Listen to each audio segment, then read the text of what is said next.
Tonight, we're diving into 5 disturbing true stories of Texas' most haunted places.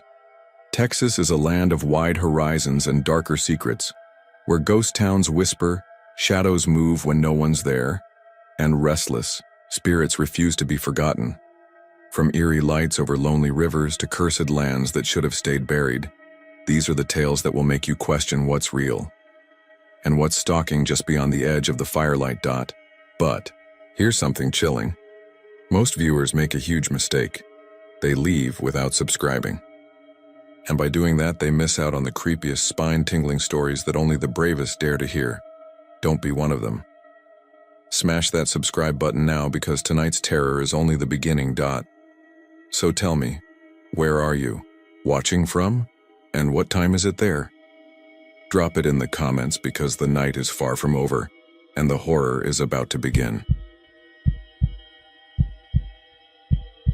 On the cracked stretch of Mission Road, the part that runs close enough to the river that you can smell the wet reeds and the old stone, I used to drive home after Friday night games because it cut 10 minutes off my time, and because I liked the way the neighborhood thinned into fields and water and whispering trees. I worked the PA for South San some weeks and Harlandale other weeks. Nothing fancy, just reading off rosters and trying to make the seniors sound like pros when their mamas and cousins packed the bleachers. It was honest work.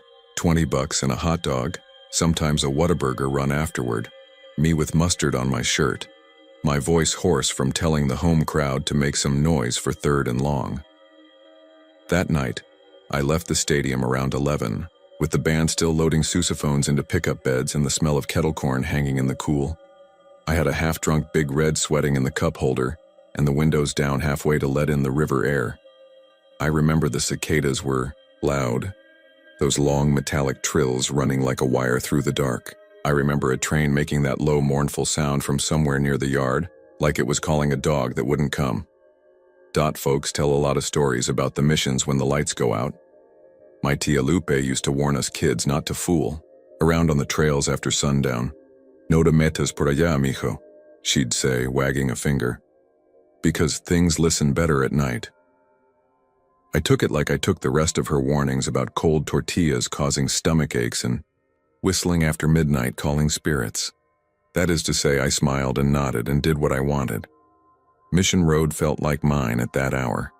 The city wrapped itself up and the street opened into a ribbon between low stone, mesquite, and the slow dark river. And if I drove with the radio low, I could catch the frogs answering one another. I saw the girl the first time just after I passed the turnoff for Mission San Juan. There's a kind of bend there where the road pulls away from the trees, and for a few seconds the river is nothing but a black strip, flat as a frying pan. The shoulder is badly chewed from flood trucks, and there's a half-collapsed fence. I came around that bend and my high beams fell over a shape on the right side. Bare legs, white dress, straight black hair that looked wet. She had her thumb out the way you see in old movies, arm crooked, elbow tight to her body, the gesture neat and strange at the same time.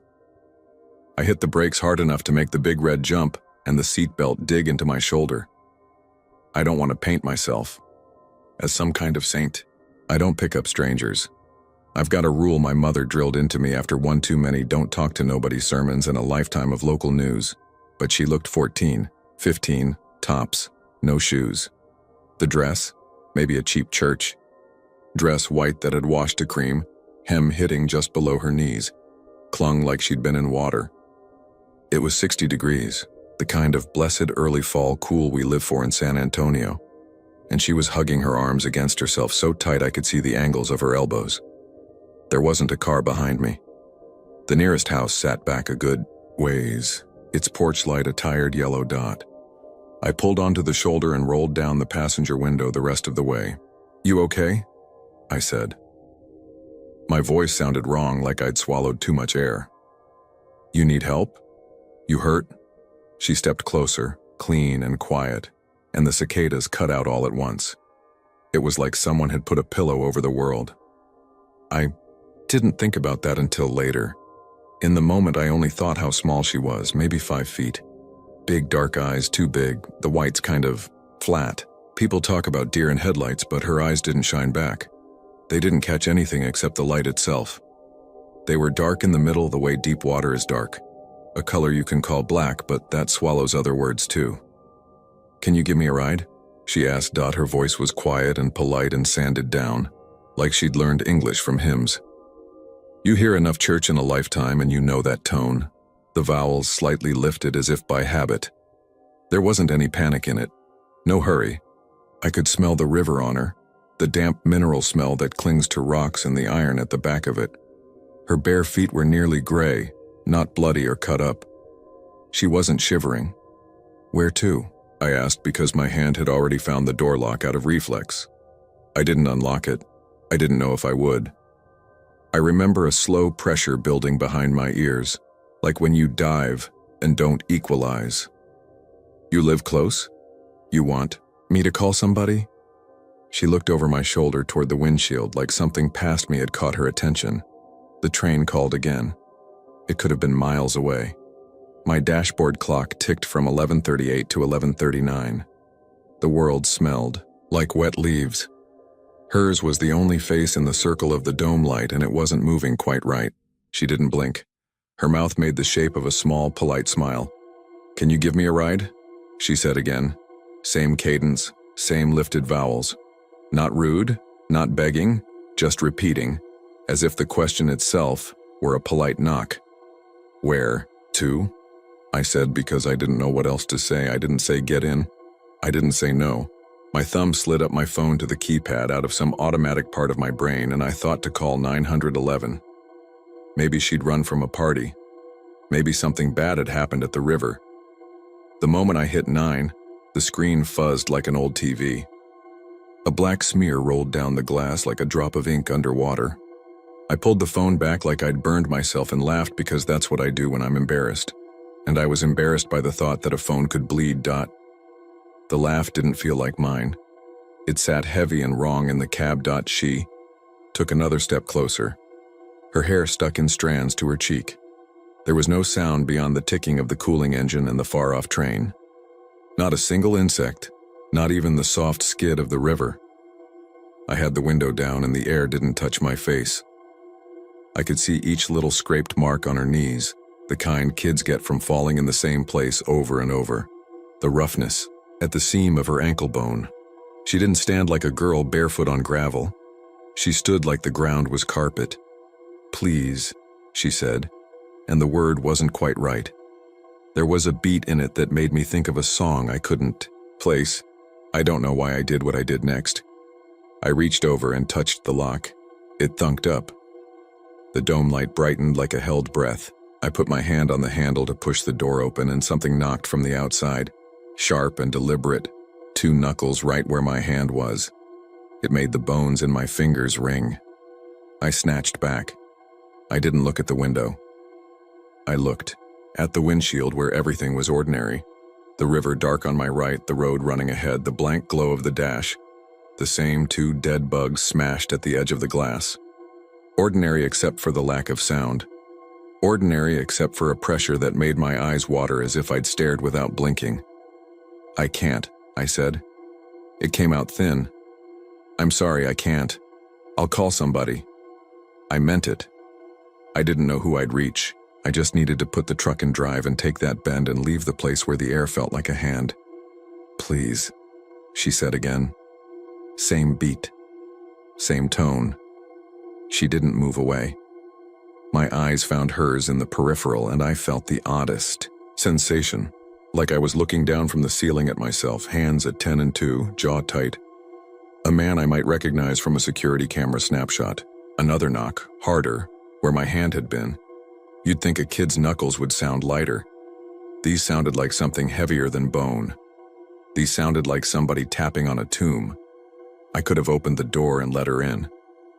I could have seen if I was being ridiculous, if the stories were stories. I could have done a lot of things. Instead, I put the truck in drive and eased away.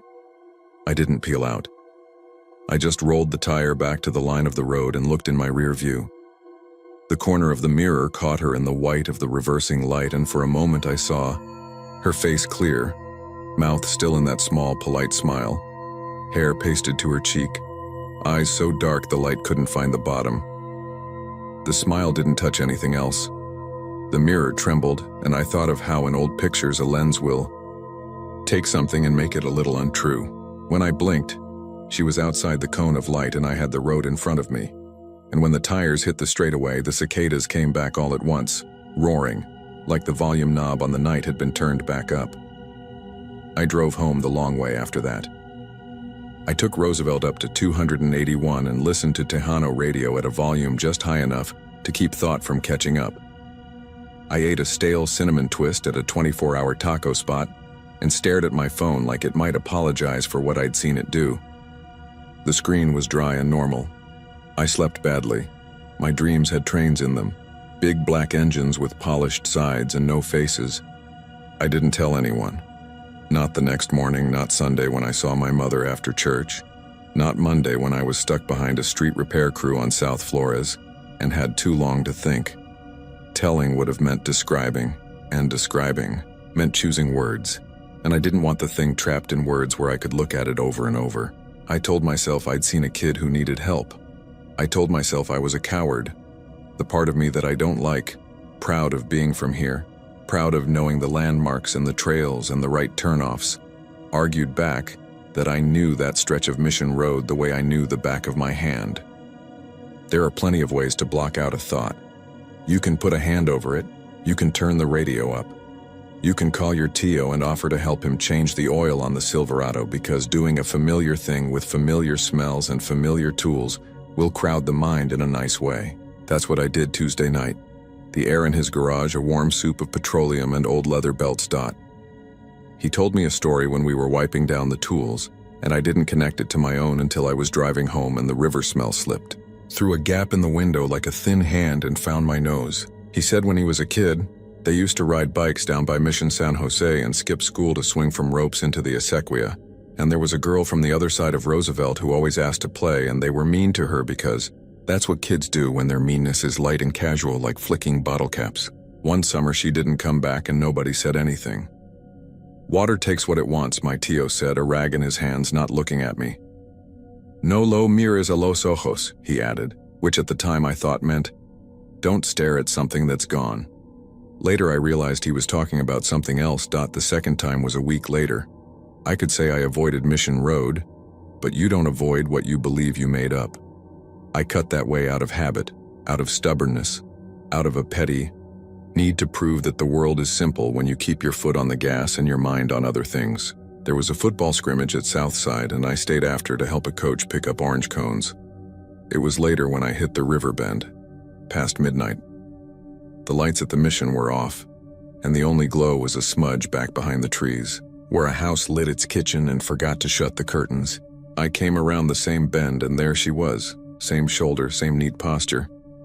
If I hadn't known better, I would have said she hadn't moved since the Friday before, that she'd been standing there all week like a figure painted on the roadside.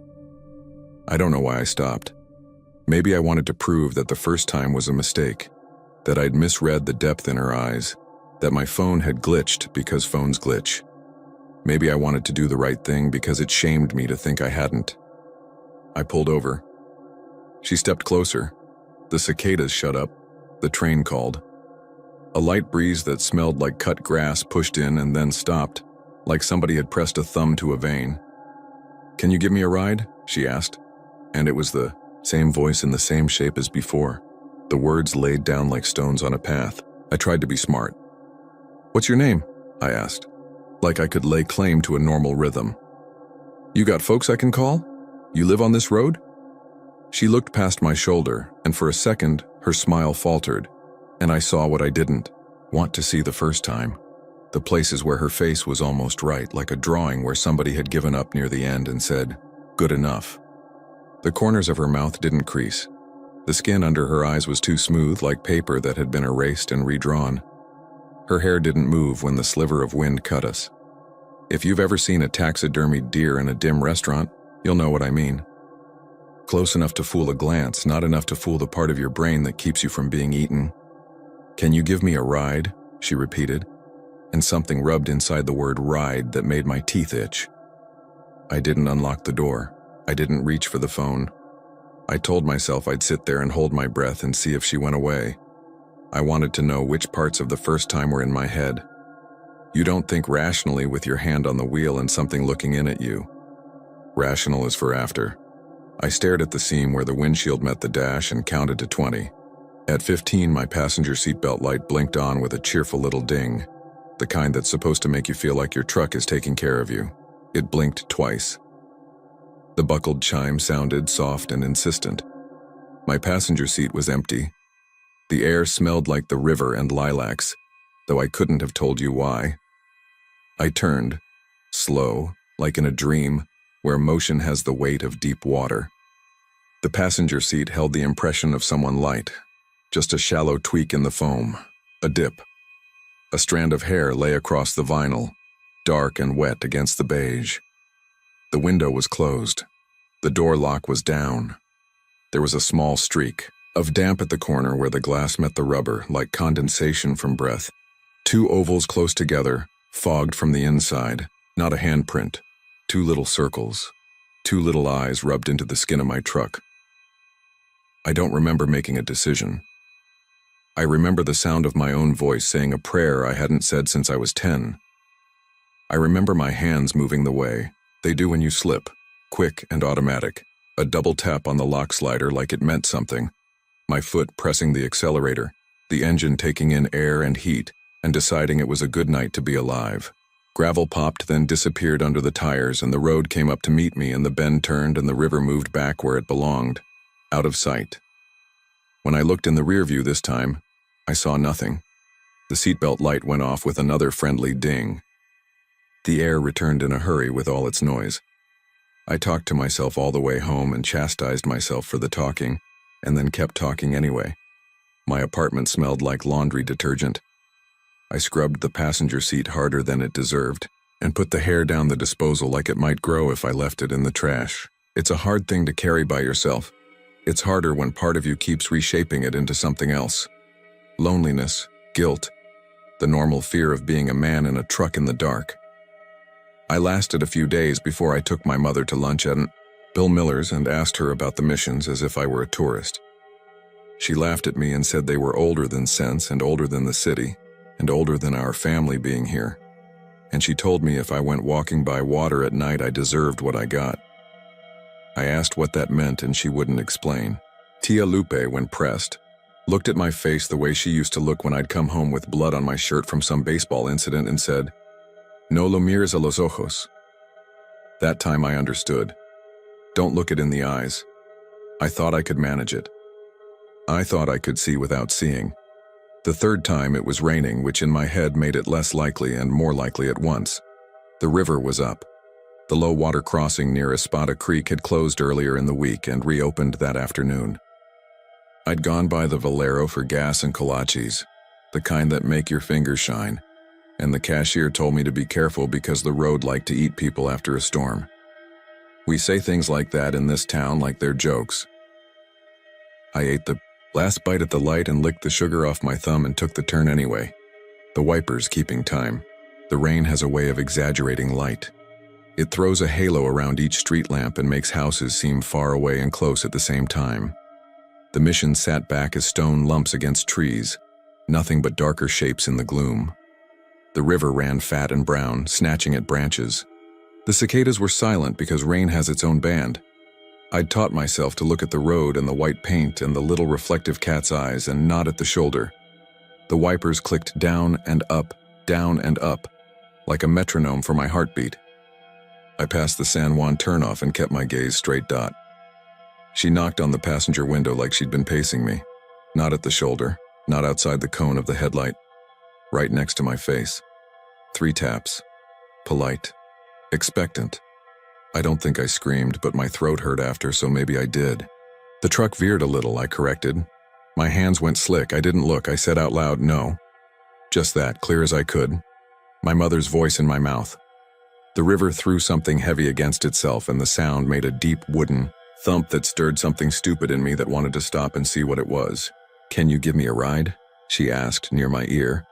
Though the window was closed and the wipers were scraping and the radio had started whispering a Catholic hymn from a station I never listened to, tinny and far, the way a radio sounds when it's a room over, playing to a room that's empty.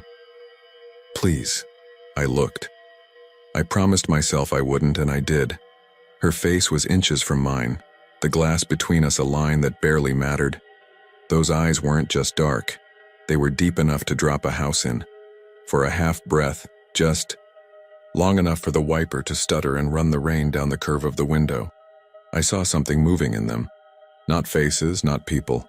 Shapes like old film burned and melting, the frame slipping, a flicker of the river eating itself, the missions rising and falling, a white dress hung over a mesquite branch to dry. Her little smile waited like a polite teacher. Her hair didn't move. The rain slid down the outside of the window and stopped like it had found a lip. The seatbelt ding started again. The light blinked and held. The truck's cabin dropped a degree like somebody opened a walk-in freezer. Something damp and mineral rode the air. I could taste pennies. The low water crossing came up faster than it should have. The yellow sign with the black numbers for depth stood to my left like a warning that had been waiting all week. The river was licking its knees. Water ran over the concrete, shallow but quick, enough that the tires would slide if you let them. I'd crossed here 100 times and worse. I don't want to make myself sound brave. I want to tell the truth. The truth is I slowed, but I didn't stop. And the truck took the water easy, the hubcaps hissing, and I thought, insane and petty and human, see? And the water lifted the back end a fraction of an inch like it was considering its options and then set me down. The girl's reflection was still plastered to the glass, patient. Halfway through, my engine light blinked. The radio fuzzed. Something popped under the hood the way it does when water finds a wire. I was 2 car lengths from the far side when the truck choked like it had swallowed wrong and I lost power steering. The wheel went heavy and the wipers seized mid-arc, and the headlights dimmed a little so the water ahead looked very old. The river licked at the hubcaps and licked at the hubcaps, and the seatbelt ding told me I had a passenger that didn't buckle. "Please," she said. And this time there was something behind the word. Not just the song beat, but a little lean into it. Not mean, not angry, just a push, like a palm on a door that wants to see if you locked it. I put the truck in park, and then back in drive, and I had that helpless feeling like when you're 10, and your bike chain jumps the sprocket, and you can't make the world move with your legs no matter how strong you are. Water polished itself over the concrete in neat sheets and laughed at gravity. My phone lay face down on the seat, and I grabbed it and thumbed it on, and got the cheerful lock screen, and then the screen went charcoal gray, and a thin black trail rolled down the middle like something dying. I set it down again without thinking. The river slapped the sides harder. The numbers on the depth sign didn't change, but I felt them lean toward me like a listener. I've been in enough small scares to know how fast your heart and your mouth can run in opposite directions. My heart wanted to go out the back of my shirt. My mouth said, "Not tonight, mija," in a voice I didn't recognize, my tia's voice wearing my mouth, and then, because I am stupid when I'm scared, I added, "Lo siento," like an apology. To a stranger I'd bumped at HEB. I stared straight ahead. I didn't look right or left. The passenger window was a presence. It had a weight. I watched the numbers on the sign and the little sticks of grass that bent and popped upright again under the water, and I told myself over and over what my mother and my tia had told me, "No lo mires a los ojos." And I didn't. And I couldn't. And I wanted to, and that was the hardest thing of all. Something hit the back of the truck then. Not big, not a tree. A hand. Open palm. A slap that rang the metal like a bell. Once, and then again, a rhythm.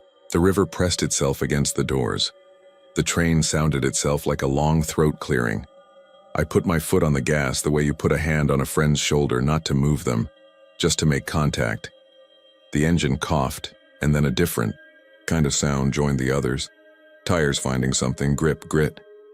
I don't know if the river lowered or if the truck decided to be kind, but the weight shifted, and the headlights climbed the far bank, and I felt the steering catch and everything inside me loosen at once.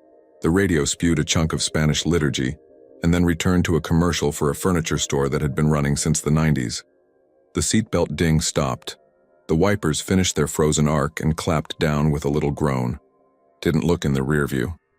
I didn't breathe until the mission lights reappeared as pale blocks through the rain and the road widened and the houses came near, and then near again. I pulled into a Whataburger lot with my hands shaking, and Ordered a taquito I didn't eat just so I could sit under the bright and feel stupid and safe. The kid at the window said, "You good, boss?" And I said, "Yeah," and my voice made a shape I didn't feel. When I got home, the river smell rode me in like a guest who doesn't ask permission. I went around the truck with a flashlight like a man checking the perimeter against raccoons. On the passenger side, on the inside of the window, 2 small ovals still fogged the glass. Small, the size of dimes, perfectly round, close together. I wiped them away, and the cloth came away damp with a smell like lilac and stone.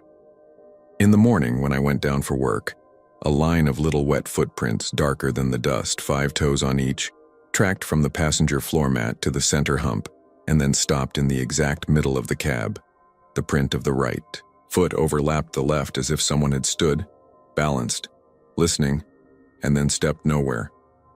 I have told this as plain as I can, because plainness is the only way I know to keep it from blooming into something it isn't. I don't know what I saw. I know what I didn't do. I didn't open the door. I didn't offer a ride. I didn't look her in the eyes long enough to drop anything of mine down into them. And maybe that's what saved me, if you want to use a word like saved for a thing, that leaves 2 circles on your glass and the shape of a small body in your passenger seat, and the feeling that your town has rooms you never noticed. I keep the hair in a Ziploc bag in a drawer I don't open.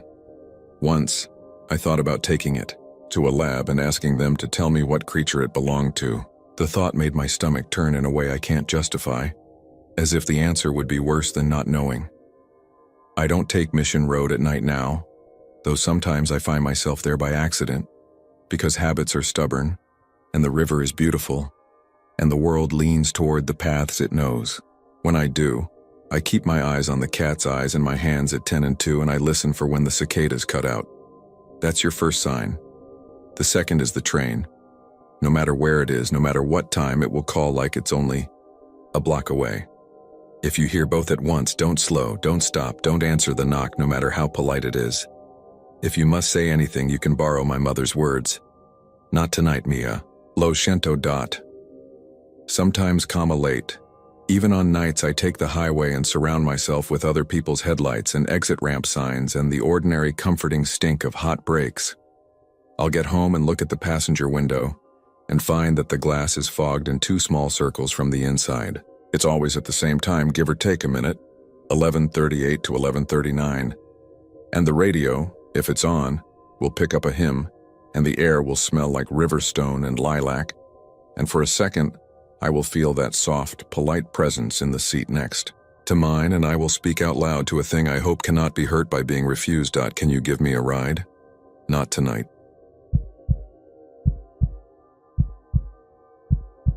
I didn't go to Goliad for ghosts.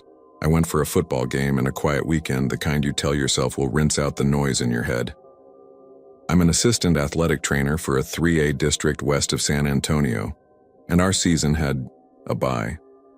A buddy at a paper in Victoria needed a few photos and little blurbs from small-town games in the coastal bend.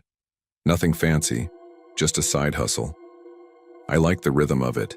Gas station coffee, the thud of marching band drums through an aluminum bleacher, the smell of cut grass and diesel from school buses cooling on the far fence line. I booked a cheap room off Highway 59 and figured I'd catch Goliad's game against Refugio, shoot a few frames, then cruise the back roads for sunrise photos before heading home Sunday.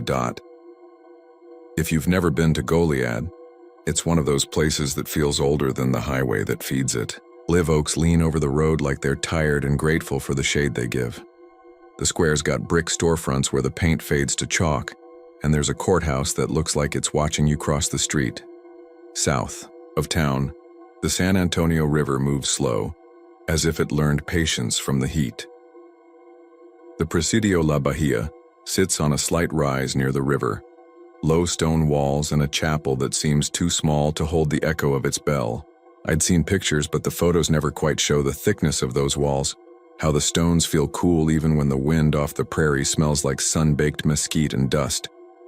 I got into town before 5, dumped my bag in the motel, someone's old family place, the kind where you still get an actual key and a little leather fob, and ran over to the Valero by the feed store for water and a Frito pie. The kid behind the counter wore a Goliad Tigers hoodie and told me to get to the stadium. Early. Refugio travels, he said, and coach likes to start warm-ups quick. He asked if I'd ever seen the Presidio at dusk and tilted his chin the way Texans do when they're offering a direction and an opinion at the same time. I'm hoping tomorrow, I said. Nah. Go today, he said. Right before they lock it up. Sounds different then.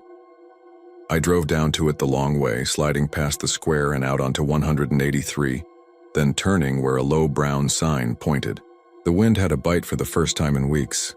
One of those October cold fronts we get where the temperature drops just enough that the air feels like you can actually breathe it. Cicadas were already sawing at the edges of the trees, and somewhere a mourning dove kept repeating the same sad question. I parked in a dusty strip by the wall. The chapel door was open. Inside, a woman moved quietly with a broom, her gray hair up in a clip, her keys swinging low on a braided lanyard. You're almost out of time, she said, and her voice felt like a porch in late afternoon. We close right after sundown. You're welcome to walk the perimeter, just mind the chains. I thanked her and kept my hands polite, a point and shoot on a wrist strap. DSLR zipped until the light got softer. There's a courtyard where the stone holds the day's heat and slows the evening. The chapel smelled like wax and limestone and a trace of old smoke. I stood at the threshold and listened. The broom made a soft scrape. The keys clicked once. The wind touched the edge of a metal sign and made it clink. The cicadas wound themselves up, and then, this was the first thing, I realized their sound wasn't steady. It swelled like it always does, but every few breaths it dipped, not like nature shifting gears, but like a crowd hushes for a prayer. Each time it fell, the space beneath it felt crowded, the way a church feels when you know other people are there even if you can't see them. I stepped back out into the courtyard. The live oaks had a halo of gnats that caught the light. A line of swallow nests clung to the eaves like clay lanterns. I walked the length of the wall, touching nothing, trying to be only a visitor. The stones are irregular, hand-set, thick with lime mortar. There are patches where the surface is smoother, patched maybe or worn by the weather. By the outer gate, a low breeze pushed through the embrasures, and the air coming off the prairie made a cool ribbon that ran across my ankles. I was alone, except for the woman, but I kept catching that feeling I get in busy hallways when someone is about to pass behind me. It's thin, that feeling, but it tugs at your shoulder blades down by the little museum door. A metal plaque rattled like it wanted attention. I lifted my phone and recorded 10 seconds of ambient sound. Habit, really, for B-roll. That's when I heard it. Under the cicadas, under the rattle, under the flag's halyard ticking against a pole, there came a whisper that wasn't wind. It wasn't clear words, not at first. Just a woven murmur, like a prayer spoken by people who learned it in the same room. I have enough Spanish to know the cadence of the Lord's Prayer. This was slower. The S's dragged like cloth through gravel. Closing soon? The woman called, startling me. Gates are heavy. I said thank you and angled back to the chapel to get a wide shot before the light was gone.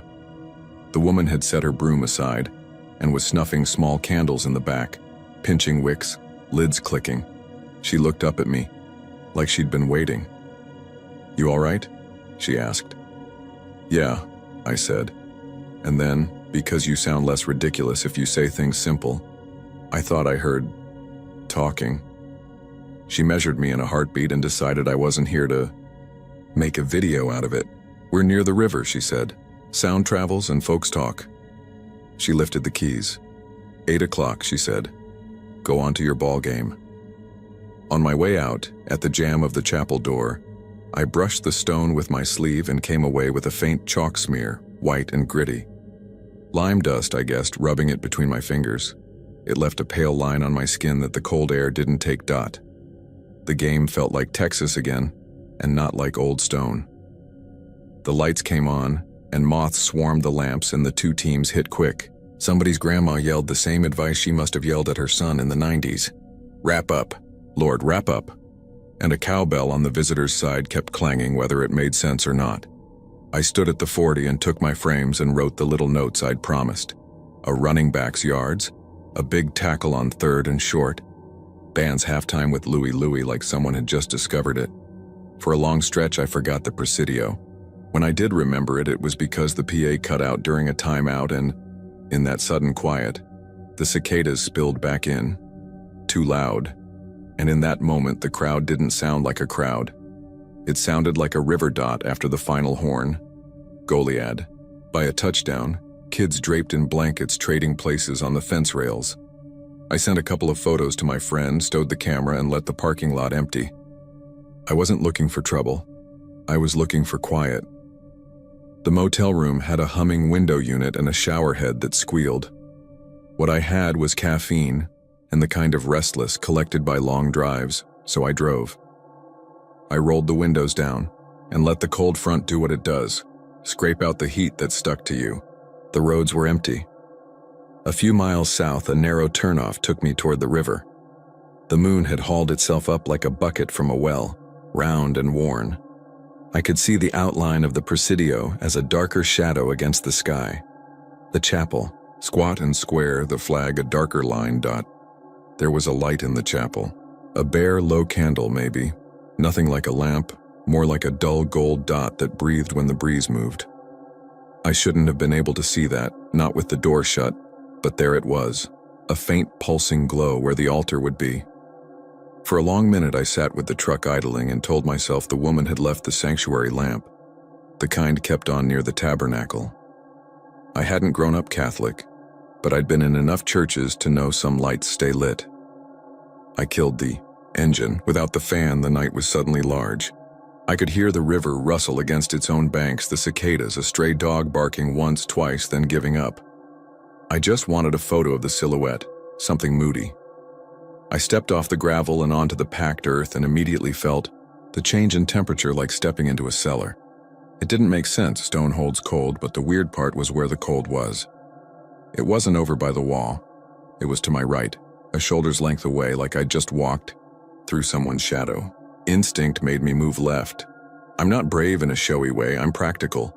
That's the thing about field houses and Friday nights. You learn when to square up and when to step aside. There was a soft sound behind me, like cloth untwisting. Then, closer to the gate, a quick scrape, a boot on grit, a weight shifting. That sound is unmistakable if you've ever waited in a quiet hallway and heard someone decide to move. I froze and listened. The cicadas surged and dipped, and the dip was longer now, the hush deeper, as if something expected to be heard. "Hello," I said, because people are the only wildlife I can talk to. "Caretaker, I don't mean to bother you." I got a reply, in a way. It wasn't a greeting. It was the tail end of a word, the last syllable of something, remote and shaped by a mouth. I heard breath with it. Spanish, I thought, the vowel lifted and held. I turned toward the chapel, toward the little square of glow, and saw, this is as exact as I can say it, the shape of a man cross that gold light and block it, just for a beat, like someone moving along a wall inside. The outline was nothing. You could describe to a sketch artist. Shoulders, a hat maybe. The head bent like he was paying attention to something on the floor. I took 3 steps and the glow went out. The night didn't go darker. It went flatter, like a far wall had been repainted. I stood there and listened for a key in a lock, the click of a switch, anything. All I heard was the wind pulling itself around the corner of the wall and a quick metallic chirp as the flag line kissed the pole. My phone buzzed and I almost put it through the next county. A text from my buddy. "Got your pics, TX?" I laughed in a way that didn't feel like laughing and texted back a thumbs up I didn't mean. I used the phone flashlight on the ground at my feet, not to find something, but to convince myself there was only dirt. The beam caught a track. It wasn't sharp enough to be a shoe tread and it wasn't a fresh boot, but there was a length to it and a heel like a square turned slightly out, as if whoever made it had been standing at ease. There were 2 more, in a little arc, the way you stand when your attention is somewhere else and you shift your weight without thinking. "Hey," I said again, softer. "I'm leaving." "I mean, what else do you say?" As I turned back toward the truck, something brushed my sleeve. A drag, like a rosary, pulled along the fabric. My first dumb thought was willow branch, except there aren't willows there. And anyway, it was too deliberate. I checked the sleeve with the light, a line of chalk brighter than the smudge from earlier. When I lifted the phone closer, the fine grit showed as a million tiny crystals. I rubbed my fingers together and they squeaked. Lime again. I looked around for fresh patching, for anything, and saw only stone that had been old before my grandparents were born. I got in the truck, shut the door quietly, and sat a moment longer than made sense. When I finally started the engine, the headlights lit the wall, and the wall gave me nothing back. I drove to the motel on side streets, not because I thought I was followed, but because the main drag felt too exposed. Somewhere a dog worked himself up again and stopped when I passed. I parked under the buzzing neon vacancy sign that behaved like it could decide to die at any moment and went inside. The window unit breathed tin-cold air. I locked the door twice, out of proportion, and told myself I was being theatrical for no one. I shouldn't have.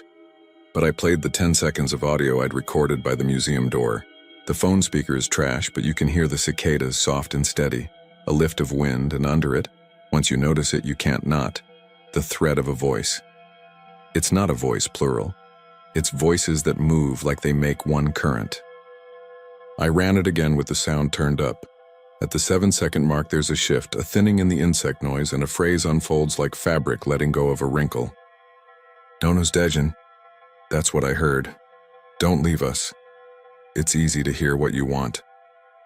I set the phone face down and showered long enough to forget anything but the cheap motel soap. I slept with the TV on low to fake having a roommate, which is a trick I learned in college and not one I'm proud of. Sometime deep in the night I woke because the TV volume had changed on its own, puncturing a dream I wasn't interested in finishing. For a moment I didn't know what had pulled me awake, and then I knew. The cicadas had stopped. You don't notice noise until it leaves you. The unit hummed. The TV muttered. A semi-downshifted on 59 far off. But the insect chorus had gone, thin as a comb. In that hollow, something pressed against the door, not a knock. A lean. The handle didn't rattle. The weight wasn't aggressive. It felt like someone had stepped close to a confessional, like breath collects on the wood dot. The hall light under the door went black in a line for the length of a slow inhale. Then it was gone. The cicadas came back all at once, the way a crowd does when the prayer ends. I didn't move for a long time. When I finally did, I laid my forearm across my eyes like that could protect me. I slept in scraps after that dot. In the morning, the world was ordinary again. The air had that bright washed feeling after a front, and the HEB in Victoria was running a special on kolaches according to a radio ad. I almost convinced myself I'd turned a visit to a historical site into a ghost story, because I wanted one more than I'd admit. I checked out, tossed my bag in the truck, and noticed the hood. A fine dust lay across it, not road dust, not pollen. In the middle, as if someone leaned in to look through the windshield and put a hand there, a print had cleared a crescent. Not the detail of a palm, just the sweep you get when lime dust meets oil. I wiped it away with the edge of my sleeve and left a new line of white on the blue fabric.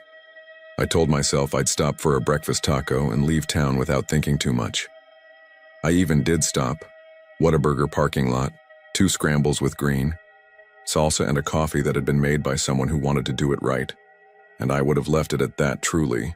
But the route out goes within sight of the Presidio, and the way the morning light hit those walls made it seem like it had been waiting to be seen since before morning knew what it was. I pulled over. Just a minute, I told myself. Just to get a daylight frame to calm the weirdness of last night. No glow this time. Tourists this time. A couple with matching caps reading signage out loud to each other in the way of people who have loved each other a long time, and a dad with 2 boys who kept disobeying him by obeying the fort. Climbing, jumping, the things you do when you're built of new bones. The caretaker woman was back, sweeping the same slow pattern. She looked up at me, and I realized I'd wanted to see if she'd pretend not to know me. She didn't. "You get what you came for?" she asked. "I'm not sure," I said. She nodded toward the chapel. "Light was out," she said. "Thought I'd have to replace the candle jar. Didn't." We stood there, 2 people being very careful about our words. like they were cattle in the road. I asked the question you're supposed to ask. Do you hear anything?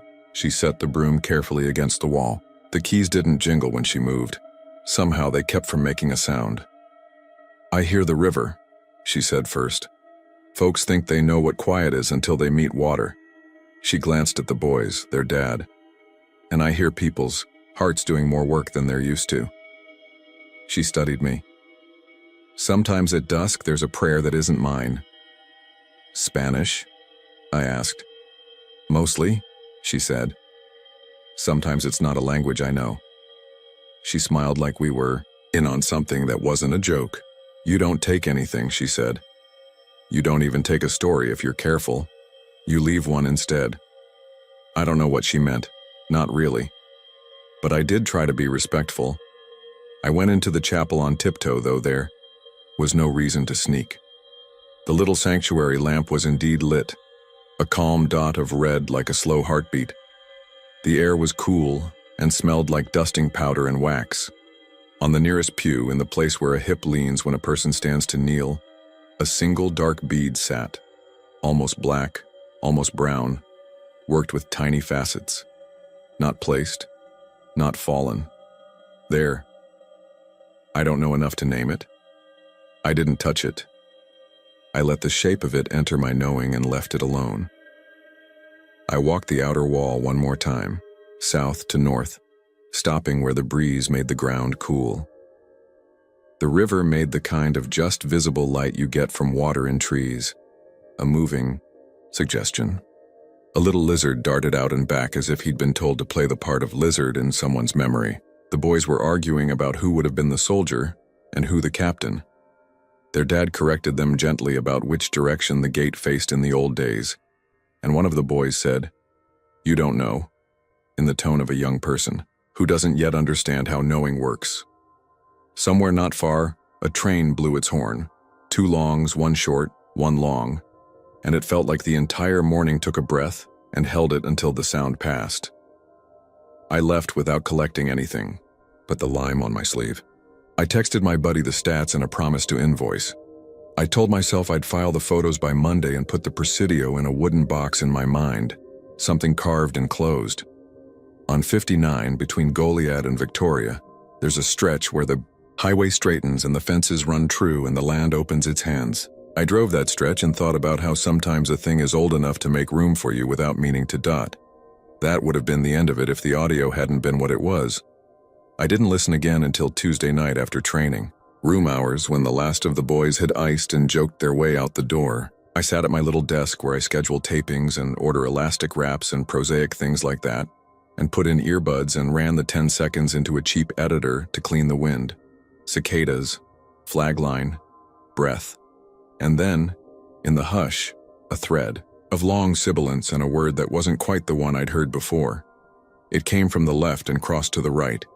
The spectrogram showed it like a thin rope. I repeated it until I had the shape of it in my mouth and said it out loud, without meaning to. No nos dejen aquí. The head coach stuck his head into the office for something and froze like he'd walked into a part of a movie. You good? He said, wary. The word had edges. Yeah, I said, cheeks hot, like I'd been singing to myself.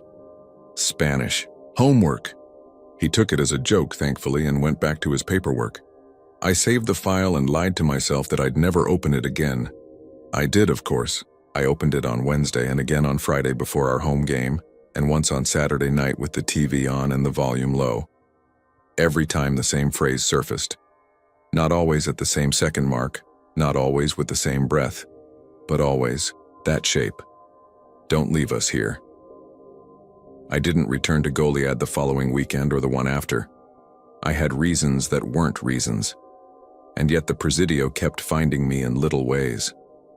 A bag of athletic tape shed chalky dust that squeaked under my fingers like lime. A practice whistle left a taste of old metal. One afternoon, the cicadas outside the field house dipped in the middle of a long set of push-ups, and 4 linemen looked up in the same instant without knowing why. Hear that? One asked, and the others shrugged and went back down, as boys. Will. I told myself that the mind is a magnet and will pull what it's iron for. 3 weeks later, on a Sunday, I cleaned out my truck with the purposeful sadness you give chores. Under the passenger seat in the little gutter where a pen cap and a penny go to retire, I found a bead. Dark, faceted, not quite black. I held it up and the sun found red inside it, as if a tiny ember had remembered something it used to be. I placed it in the cup holder and watched it roll until it settled in the notch. It looked wrong anywhere I put it, like it had a job to do and was waiting to be released to do it. That afternoon, I took it to the small Catholic church in our town and set it on the lip of the votive rack. I told myself someone who knew what it was would find it and give it its right name. I lit a candle with the long, thin taper they leave there and tried to make my prayer uncomplicated. I don't have practice with that kind of thing. The wick took the flame and trembled as if it were nervous to be on fire. Beside me, an old man crossed himself and sat, and his bones clicked loudly in the pew. Outside, the wind moved through the pecans and rattled their leaves like coins. Walking back to the parking lot, my phone buzzed in my pocket. No one. Just a notification I couldn't track down. The sound it made was exactly the small click of a key hitting another on a ring. That night, trying to sleep, I left the window open so the autumn air could go about its work, and the cicadas sang like a wire fence. Around 1, I slipped awake and lay there with my eyes open to the dark and the slow blue of the digital clock. The insects reeled then, for 2 beats of my heart. They didn't. In the missing sound, the room filled with a whisper that didn't belong to it. I don't know if it came from the window or the door or the old wood of the dresser. It didn't have direction. It had weight. The whisper rose and fell, not begging, not demanding, just present, a thread through cloth. I understood none of the words and all of the meaning. There's no proof anyone else would accept. If I show you the audio, you'll tell me it's wind. If I point out the lime chalk on my sleeve, you'll say I leaned wrong in an old building. If I take you there at dusk, we'll probably hear only the river and the morning dove with its one question. Maybe if you listen long enough, you'll think you heard a prayer, and maybe you'll be kind about it and let me hold on to mine. I don't know what they want, and I don't think the wanting is mine to understand. But I know the hush when it comes. I know how it wraps the ankles like cool water. I know how a heavy door can admit a sliver of light and then decide better. I know that in a courtyard of stone where time has been reminded of itself, voices can arrange themselves into something that feels like a braid. And I know that some places do not end when the gates are locked. When the wind comes right on an October night and the cicadas forget themselves, I hear the rope of that word again tug through the dark, known as the Hanaki, and I don't have an answer any better than standing still and listening until the noise returns. I am not a caretaker, not of buildings or souls, but I can keep my part. I can be the person who doesn't take, who leaves the bead where it belongs, who steps aside when a shadow needs the room I'm standing in. On my good nights, that's what I do. On my bad nights, I open my eyes to a door with a line of shadow under it and the quiet sense that someone on the other side isn't sure if I can hear. The cicadas swell again eventually. The TV throws its blue. The wind goes back to being only wind. Morning comes like it always does, and the coffee tastes like nothing special. And on the sleeve of my jacket, against any sense, there will be a new bright streak of chalk where I didn't brush a wall, white as bone and lighter than the breath I didn't want to hold.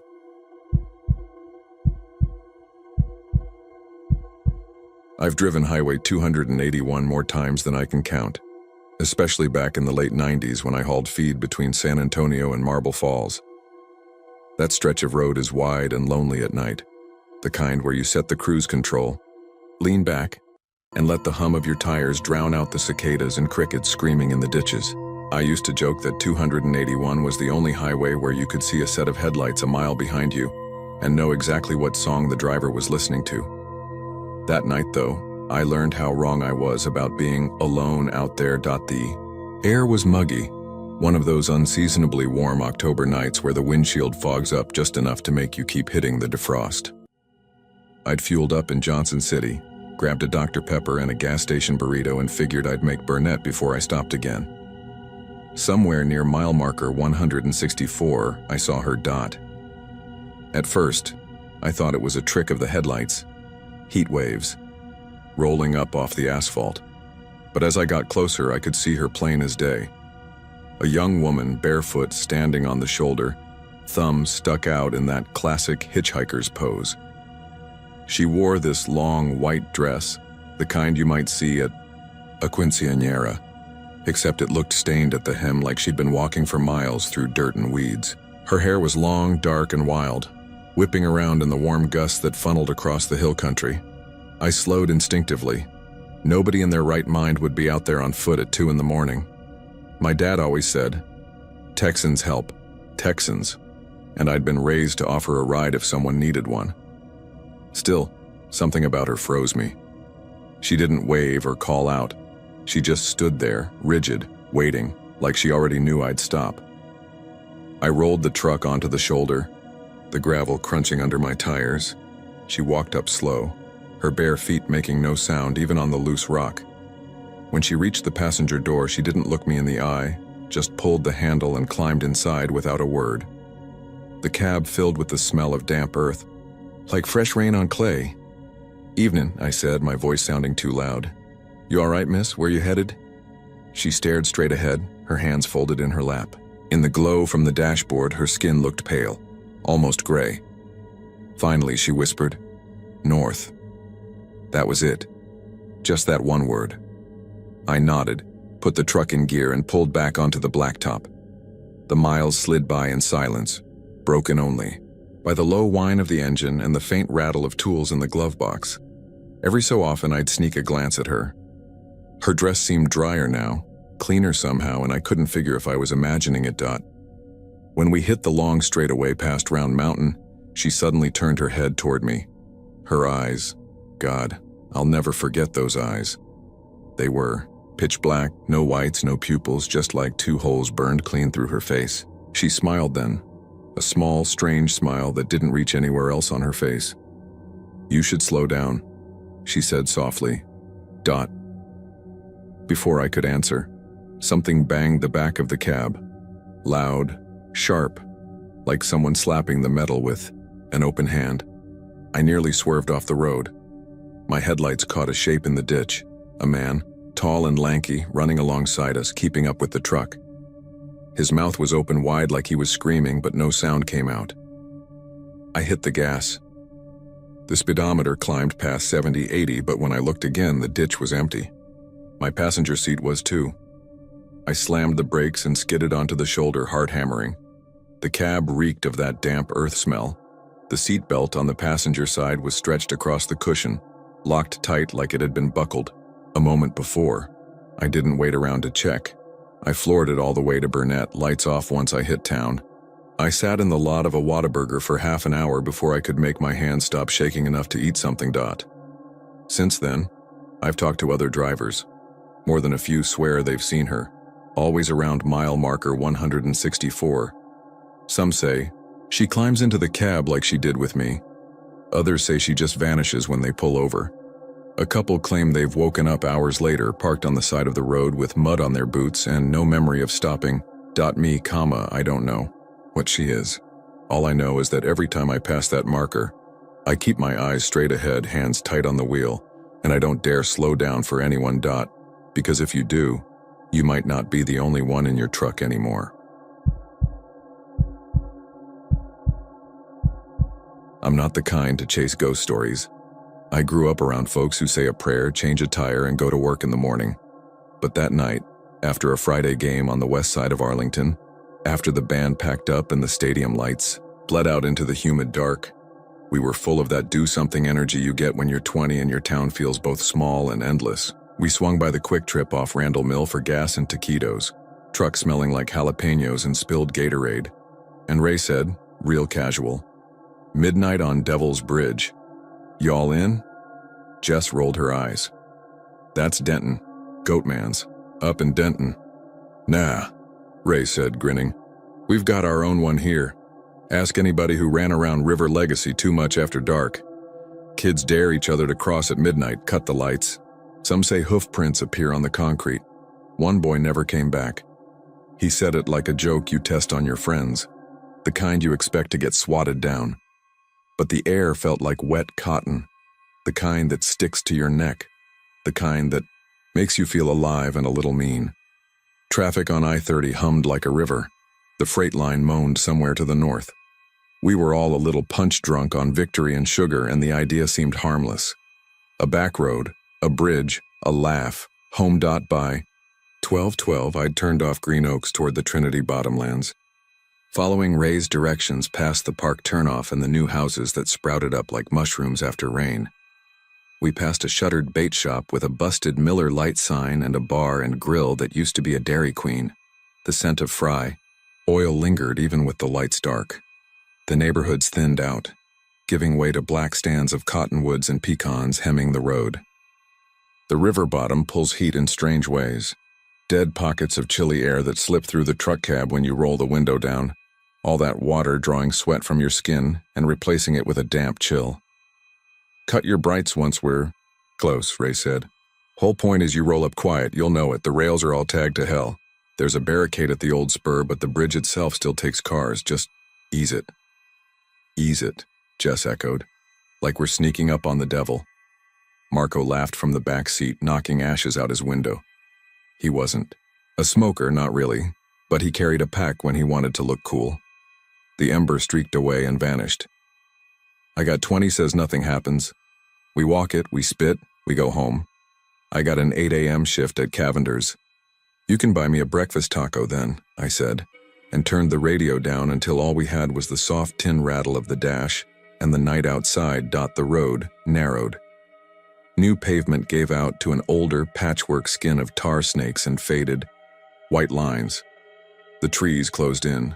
Cicadas droned in that endless electric way, more a current than a chorus, and you could smell the water now, mud and algae, something metallic. There's a bend where the river slips close to the road. The temperature dropped there like it always does. We went quiet. The truck's fan ticked.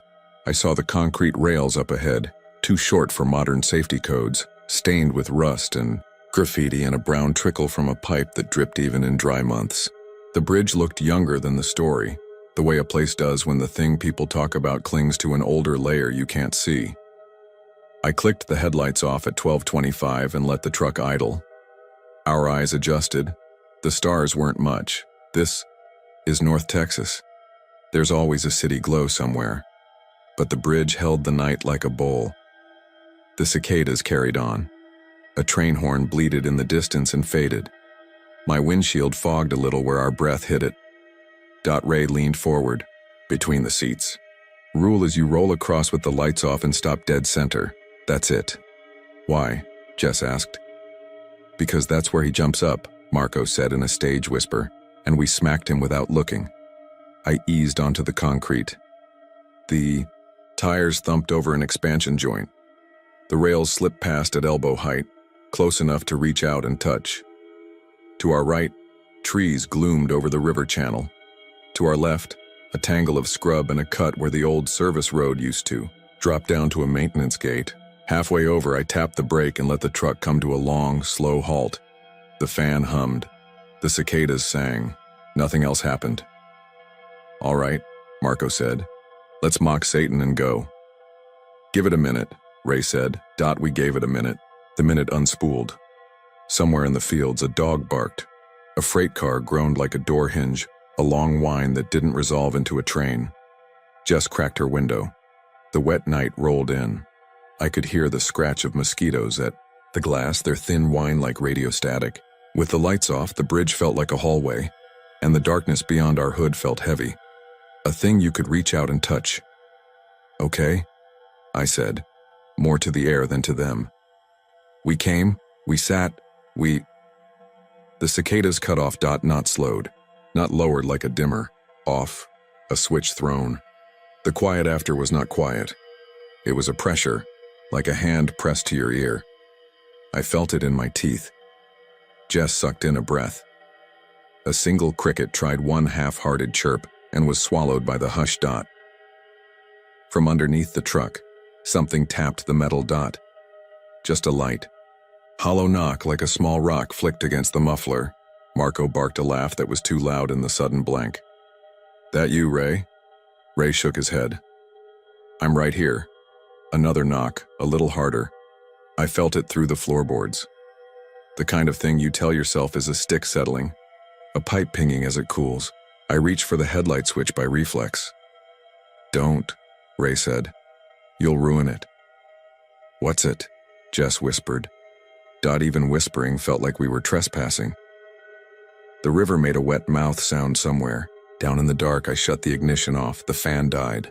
The dome light stayed off. My old Ford had a glitch and you had to thump the housing to wake it. And the night leaned in.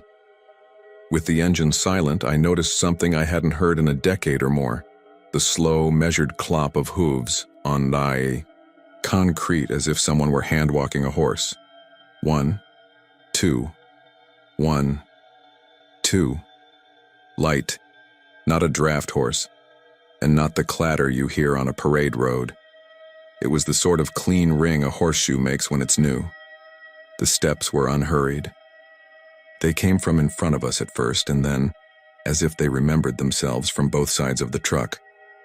"There's no shoulder for a horse," Jess said, voice too steady. "There's no way." The clop moved to the passenger side. Jess flinched back as if she could see something. I wanted to say, "It's just somebody screwing with us," but nobody keeps horses down by the river at midnight, and nobody walks them onto a narrow bridge with a truck sitting dead in the center. The clop stopped. In the pause, we all realized we'd been holding our breath. The cicadas stayed gone. Marco flicked his Zippo and slid out of the back seat. The door closed with a soft latch, careful as you do when a child's sleeping. "I'm gonna prove it's a prank," he said, like he could bend the world to that statement. "I'll walk to the far end and back. You'll see whoever's got the coconut shoes." "Marco," Jess said, but he was already moving. The lighter made a warm pewter circle around him barely a yard out. His footsteps scuffed the grit. I watched the shape of him. Shoulders squared, head tilted forward in the dumb bravery of a dare. He got 6, maybe 7 steps away, and the lighter sputtered. In the instant before it caught again, the dark around him went thick, like a coat, thrown over a lamp, my eyes struggling to focus. The Zippo flared. He cupped it in his palm and kept going. And that's when I saw the prints. They were just there, one heartbeat, an empty slab of concrete spotted with damp. The next, 2 clean, wet, cloven imprints, glossy as if a hoof had just lifted. They were between the truck and Marco, maybe 3 feet behind him. No trail led up to them, no smear. No spatter, just 2 black ovals with a cleft not quite symmetrical. I've mucked my cousin's barn enough to know. These looked off, like something not quite goat, not quite deer, but near enough to the shape that your brain rushes to fill it. The edges steamed a little in the cold pocket that had curled over the bridge. "Y'all seeing that?" I asked, without meaning to. Ray swore under his breath. Jess's hand found my elbow and didn't move. Marco didn't turn. If he heard us, he didn't show it. He kept walking, 8, 9, 10 steps, and the lighter guttered again. When it flared, the prints were closer, 4 feet from us now, then 2.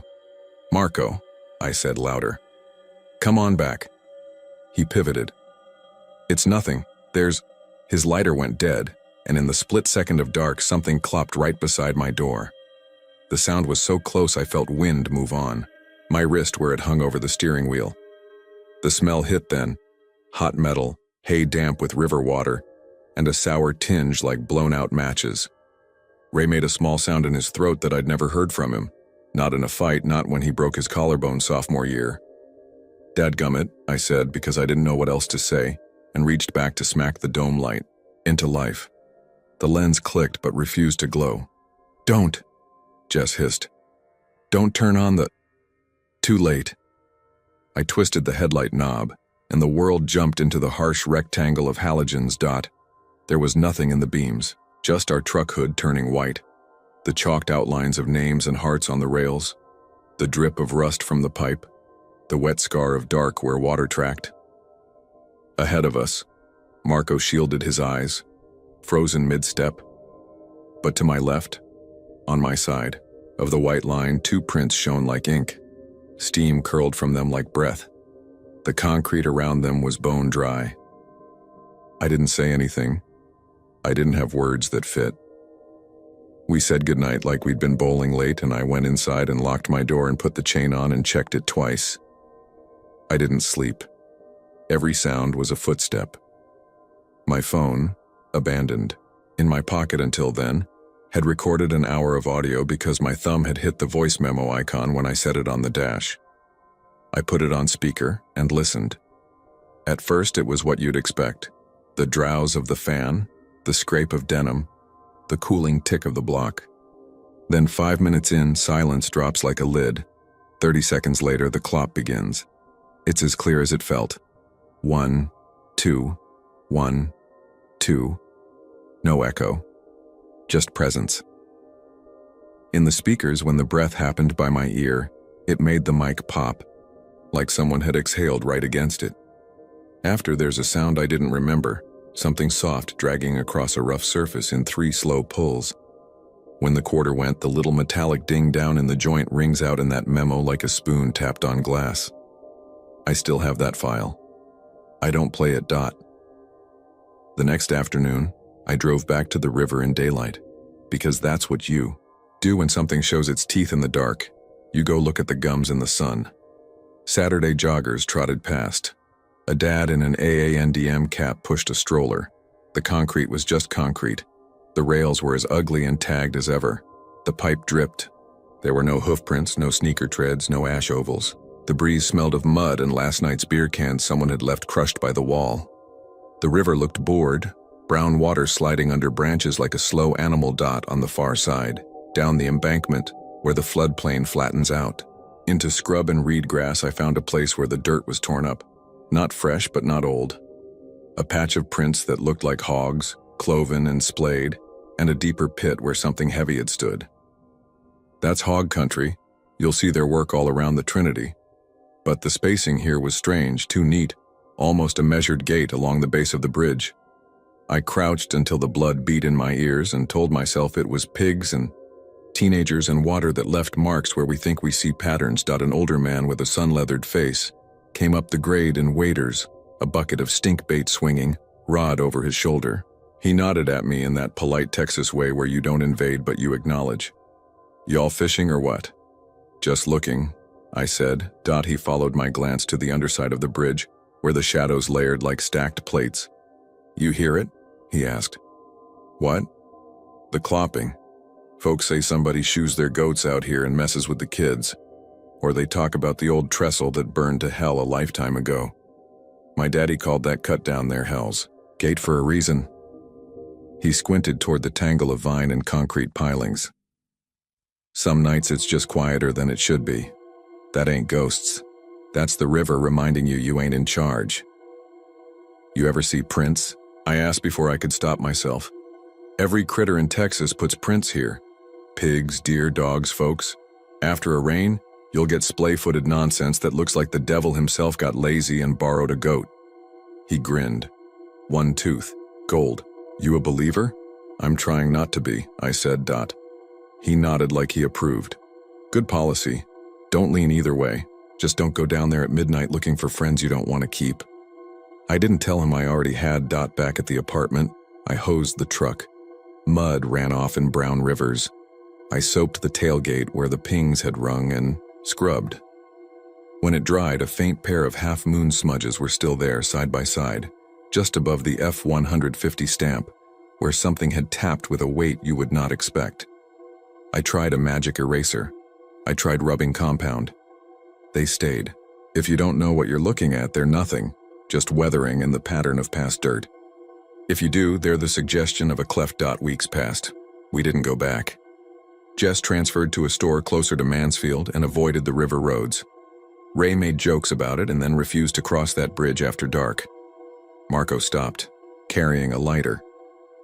He started showing up early to things, which is how I knew he was rattled. He was never early for anything. Then a thing happened that I've never been able to put in the same drawer as the rest. Late one Sunday, a norther pushed through. The first clean breath since summer, and I left the windows open to pull the cold through the apartment. About 1 a.m, the hall outside went quiet, not the regular quiet of a building. The hallway's got its own sounds. Someone's dog, the pop of the soda machine, The elevator ding. This was the same lid on a jar the bridge had given us. I sat up. The air that moved across my arms felt like river air. The smell of wet hay threaded the cold. And then, soft but crisp as new pennies, something clopped along the breezeway outside my door. Not a lot of steps. 3. Then a stop. Then 2 more. It paused right outside, as if consulting names. I didn't breathe. I didn't own a gun. My dad's old .30-06 was 3 counties away in a closet. I had a baseball bat by the coat rack and didn't think I could make my hand wrap it without the movement making noise. The clop came again, 2 measured taps and then a scrape, long and deliberate, like metal beneath the concrete, like a coin drawn along a line. The smell of matches blown out drifted under the door. I watched the shadow under the seam for the dark interruption of feet. There was none. After a minute that felt like the length of my life, the building exhaled. I let a breath out that made me shake. I waited another 5. Then I got on my knees and pressed my eye to the crack at the jamb. The hall was empty. When I opened the door, the night spilled across my feet. On the broom-swept concrete, in a line leading past my welcome mat to the stairs, were light, wet marks the size of a cupped palm. They were not dark like the ones on the bridge. They were pale, almost the color of ash, outlines where moisture had found the dust and made a shape before evaporating. I touched one and my finger came away damp and clean. I didn't sleep then either. In the morning, the prints were gone, not even a persistent outline like the ones on my tailgate. My neighbor, a nurse on nights, said she'd come home around 3 and seen that the breezeway was damp somehow, as if the air conditioner had dumped on the walkway. She looked tired as she said it, the kind of tired that makes you mean to yourself, and I didn't ask more. You'd think the sensible thing would be to move, and I did, eventually, though not for haunting reasons. I followed a job down toward Burleson, then out toward Weatherford in the little Texas orbits we make when rent and work tug us. But I still drive up toward Arlington sometimes for games or to see my folks or to grab kolaches from the place on Division when the craving hits. I take the long way to avoid the river if it's late. I tell myself it's because the cops hide where the speed limit dips. I tell myself it's because of hogs in the road. I tell myself a lot of things. There's a boy whose name I didn't know back then, Caleb I learned later, because a missing poster lives too long in the glass of a gas station door. He went off somewhere near the park one June and didn't come home. It was years before our night, and that kind of grief doesn't belong to a story no matter how carefully you carry it. So I don't say the bridge took him. I don't say anything took him. People vanish for 100 reasons in a place where river bottoms fold and thickets hide old culverts and spirits, and men both know the roots you don't. But once, at a light by the stadium, I saw his poster ghosted into a fresh sheet advertising a fundraiser. The face came through only when the sun hit it. For a heartbeat, the print of that boy's eyes layered over a brisket plate price. I could make a rational list for you.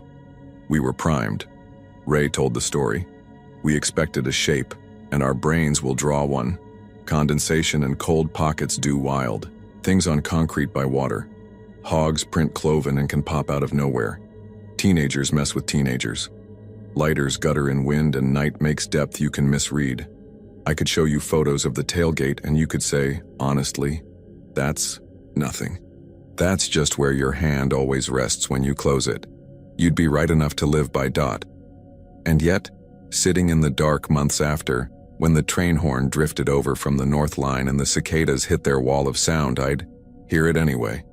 Just under, a measured clop. A thing walking at night that has no business on a bridge without a rider. My quarter is still down there in the throat of the bridge, if things like that stay where they're put. Sometimes I put my change on the counter and think I hear that little bell again as it fell into the seam. Sometimes, driving past the bottomlands, I feel my truck dip as if we'd rolled onto the slab again, and something had stepped up on the skirt metal just to tap and be counted. If you go, if some part of youth or pride or boredom yanks your wheel, left after midnight and you find yourself easing down the narrow run with your headlights off, listen for the silence first. Not the absence of noise, but the presence of a hush. That's the thing you notice even before the breath turns barn warm and the pipe drips like a metronome, and the river's cold steals heat from your fingers. That hush sits on your chest and waits to see if you'll put an offering on the white line. It waits to see if you'll call it by a name. We didn't call it anything that night, not out loud. We said prince and coin and go. We tried to make our mouths small, but names have ways of finding their own faces. When the world goes still and the halogens are off and the rails cage you in on both sides and the water smacks its lips down below, you'll know that you are the smallest noise on the bridge, and that something with the patience of a river has learned the trick of meeting you halfway, and that it leaves marks you won't wash off no matter how many miles you put between you and that slab. No matter how many Friday nights stack up with loud crowds and hot lights and nothing strange at all, until the train moans and the cicadas stop and you hear that old clean ring of metal on stone and feel a breath you don't want near your ear. That's what I have, and I'll say it plain, because prettying it up makes it sound like a campfire story when it wasn't pretty at all. We went to the bridge kids dare each other to cross at midnight. We cut the lights. Hoofprints appeared on the concrete. A coin slid into a seam going down instead of across. Something tapped our truck like it wanted to be counted. No one grabbed. A snow hand came out of the dark. We drove off and lived our lives like you're meant to. But my door saw prints in pale damp one cold night. And the smell of matches comes back sometimes when there's no reason. And I don't park under second-floor breezeways anymore because I can't stand the sound anything makes tapping the rail. It isn't a tale with an ending. It's a bit of Arlington night that settled in me and hasn't entirely left. Maybe the bridge keeps pieces of people the way the river keeps hooks and lures down in the mud. Maybe I left a quarter of myself in that joint and the rest of me goes back there when the hush gets heavy enough. I don't know. I don't plan to learn more. If you ever drive that way late and feel your radio whisper to static, if the world goes briefly too still, if the sweat on your upper lip goes cold all at once and smells a little like hay, turn your brights on and keep moving, even if your buddy says you'll ruin it. There's nothing out there you want to invite in, and once invited, it remembers the sound of your steps.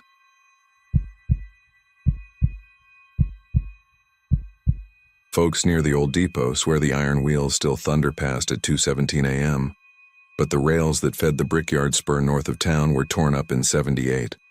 I used to shake my head when I heard that. Marshall is an old place. It's built on stories the way those pines out east are built on red dirt, and I figured this was just one more tale folks told to make the nights feel busier than they really are. That was before I spent a Friday night on FM 1997 in the thin fog, a tow chain biting into the bumper of a silver F-150, and learned what a place can remember even after you think you've hauled it away.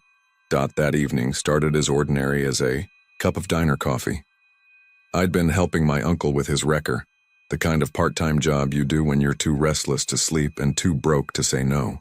The Marshall Mavericks had just finished a home game, and you could tell by the trickle of pickups wearing red M decals drifting away from Maverick Stadium, tailgates rattling, radios tuned to post-game talk.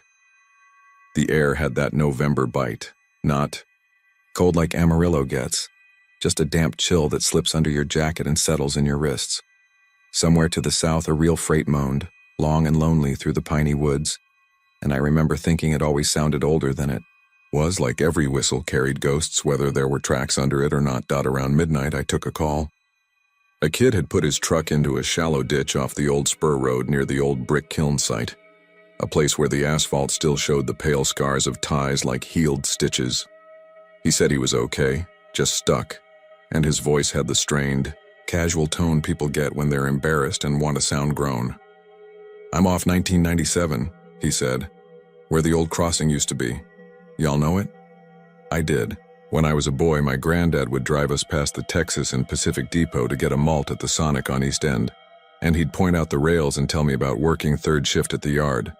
That depot, with the red brick and the wide eaves, was a cathedral to him. Aunt Melissa used to say she could tell the weather by the smell of creosote from the ties, whether a front was pushing in from Shreveport.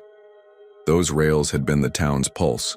The spur I was headed to was just a stub by comparison, a feeder line that once served a brickyard and a lumberyard.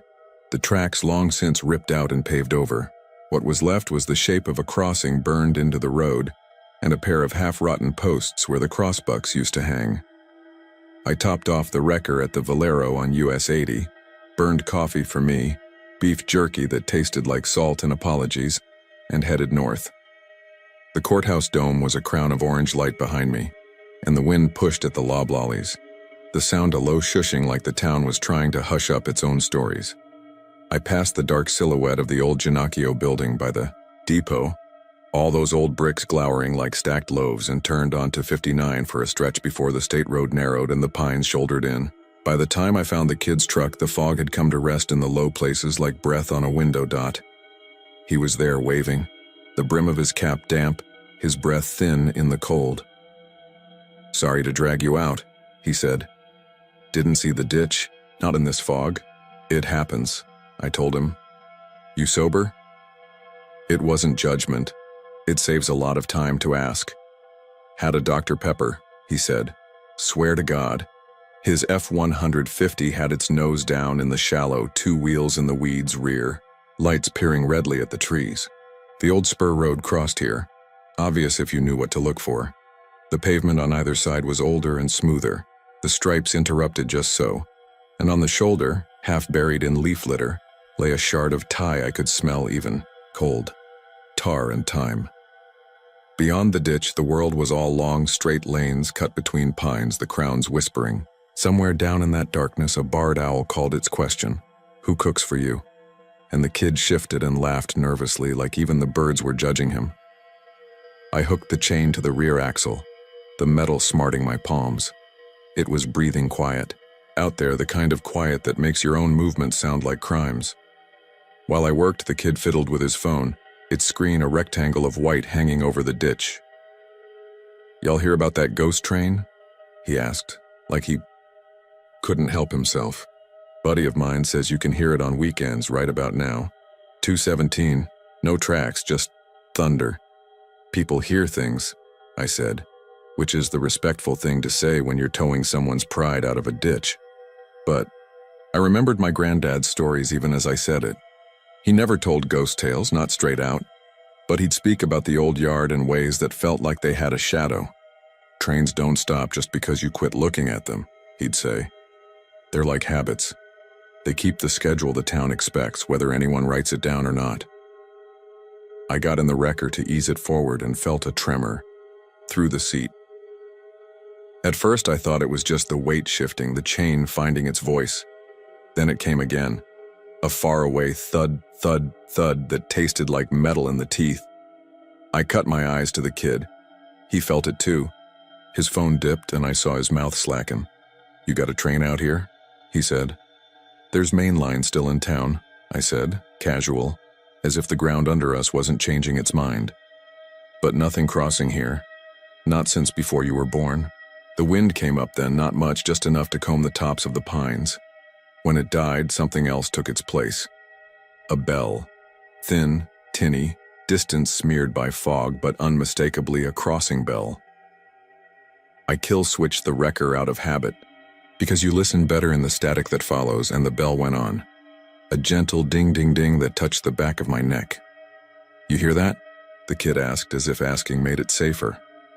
"I do. I've heard a lot of things at 3 in the morning. Coyotes counseling the moon, dogs narrating their dreams, wind with its old grudges. This wasn't any of those. This was a bell that asked for your care. We were parked right where a crossing would have been. If there had been rails, our vehicles would have been straddling them. Without rails, the place was just an absence you could trip on if you only saw with your eyes. I opened the door and stood in the road. The fog had thinned enough that I could see a good 20 yards down either direction, the asphalt a ribbon reflecting our red taillights. The fog smelled like cedar and soil, and strangely, maybe because my brain had been primed, something tarry and sour I associate with fresh ties baking in summer. You don't smell that in November. You don't smell it at 2 in the morning, either, unless the town is remembering something very hard. From the wrecker's dash, the CB crackled, which would have been nothing peculiar except it had been quiet as a church all night. A voice pushed through the static, diction crisp like someone taught to talk over noise. "Extra 610 to dispatcher, passing marker east of Marshall. Crossing at..." and then a word I didn't catch, swallowed by a wash of hash.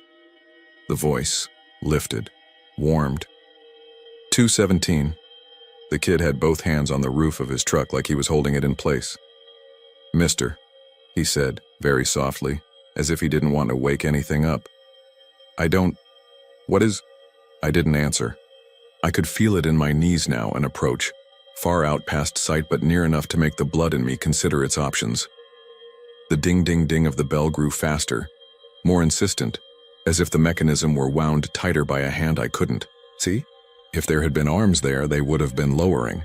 In the piney dark beyond the ditch, something like a light rippled, not illumining anything so much as erasing deeper black with a shallow, milky kind of glare. It looked like the suggestion of a headlight. It looked like a memory deciding to show itself. I told the kid to get in my wrecker. I kept my voice steady. "Sit. Don't turn on the radio. Don't roll down the window. Just sit." He did, moving like a deer skirting a fence line. The CB muttered again, a different voice, impatient this time. "You're clear to marshal. You keep your time. Do not stop for boys on the line." The chain went taut, then rattled as if plucked by a hand that wanted attention. I swallowed and stepped back from it, because I had the sudden childlike belief that if anything touched the chain while I did, we'd be knit into one thing and dragged wherever this was going. The ground's tremor became a gate. I know the feeling of a train coming through. Marshall still has them after all, and when they're big and moving, you don't hear them so much as you feel their thought in the earth. That's what the night did around me. The pines whispered in a brighter key, and from somewhere at my back down the spur the map no longer admits. The air took on that pressure that makes your ears consider popping. I stepped to the white line. That felt important to be a little removed. In the shallow fog, a shape organized. I can't tell you it was an engine. I cannot give you a number plate or a color. It was an absence shaped like presence, softer in the edges like heat above asphalt in August. It carried its own air with it. I saw nothing like metal, felt everything like weight. When the bell's tempo quickened to an almost panicked dinging, I caught motion like lantern light flicking once, twice the way a conductor would signal. I thought, stupidly, that I could make it stop if I raised my hand. So I did, palm out. The chain lifted and dropped an invisible wind dot. The wrecker's cab door creaked behind me just slightly. I didn't hear it open, more the rubber seal. Give the whisper of movement, then a thump as the kid who had not moved stiffened. "Did you?" he said. I didn't let him finish. "Stay." My voice was hoarse. "Just stay." The light you can't look at got bigger. The CB carried a murmur like many men speaking in a yard at once. Boots on ballast, keys on hooks. A distant call, Carthage, Tenaha, Longview.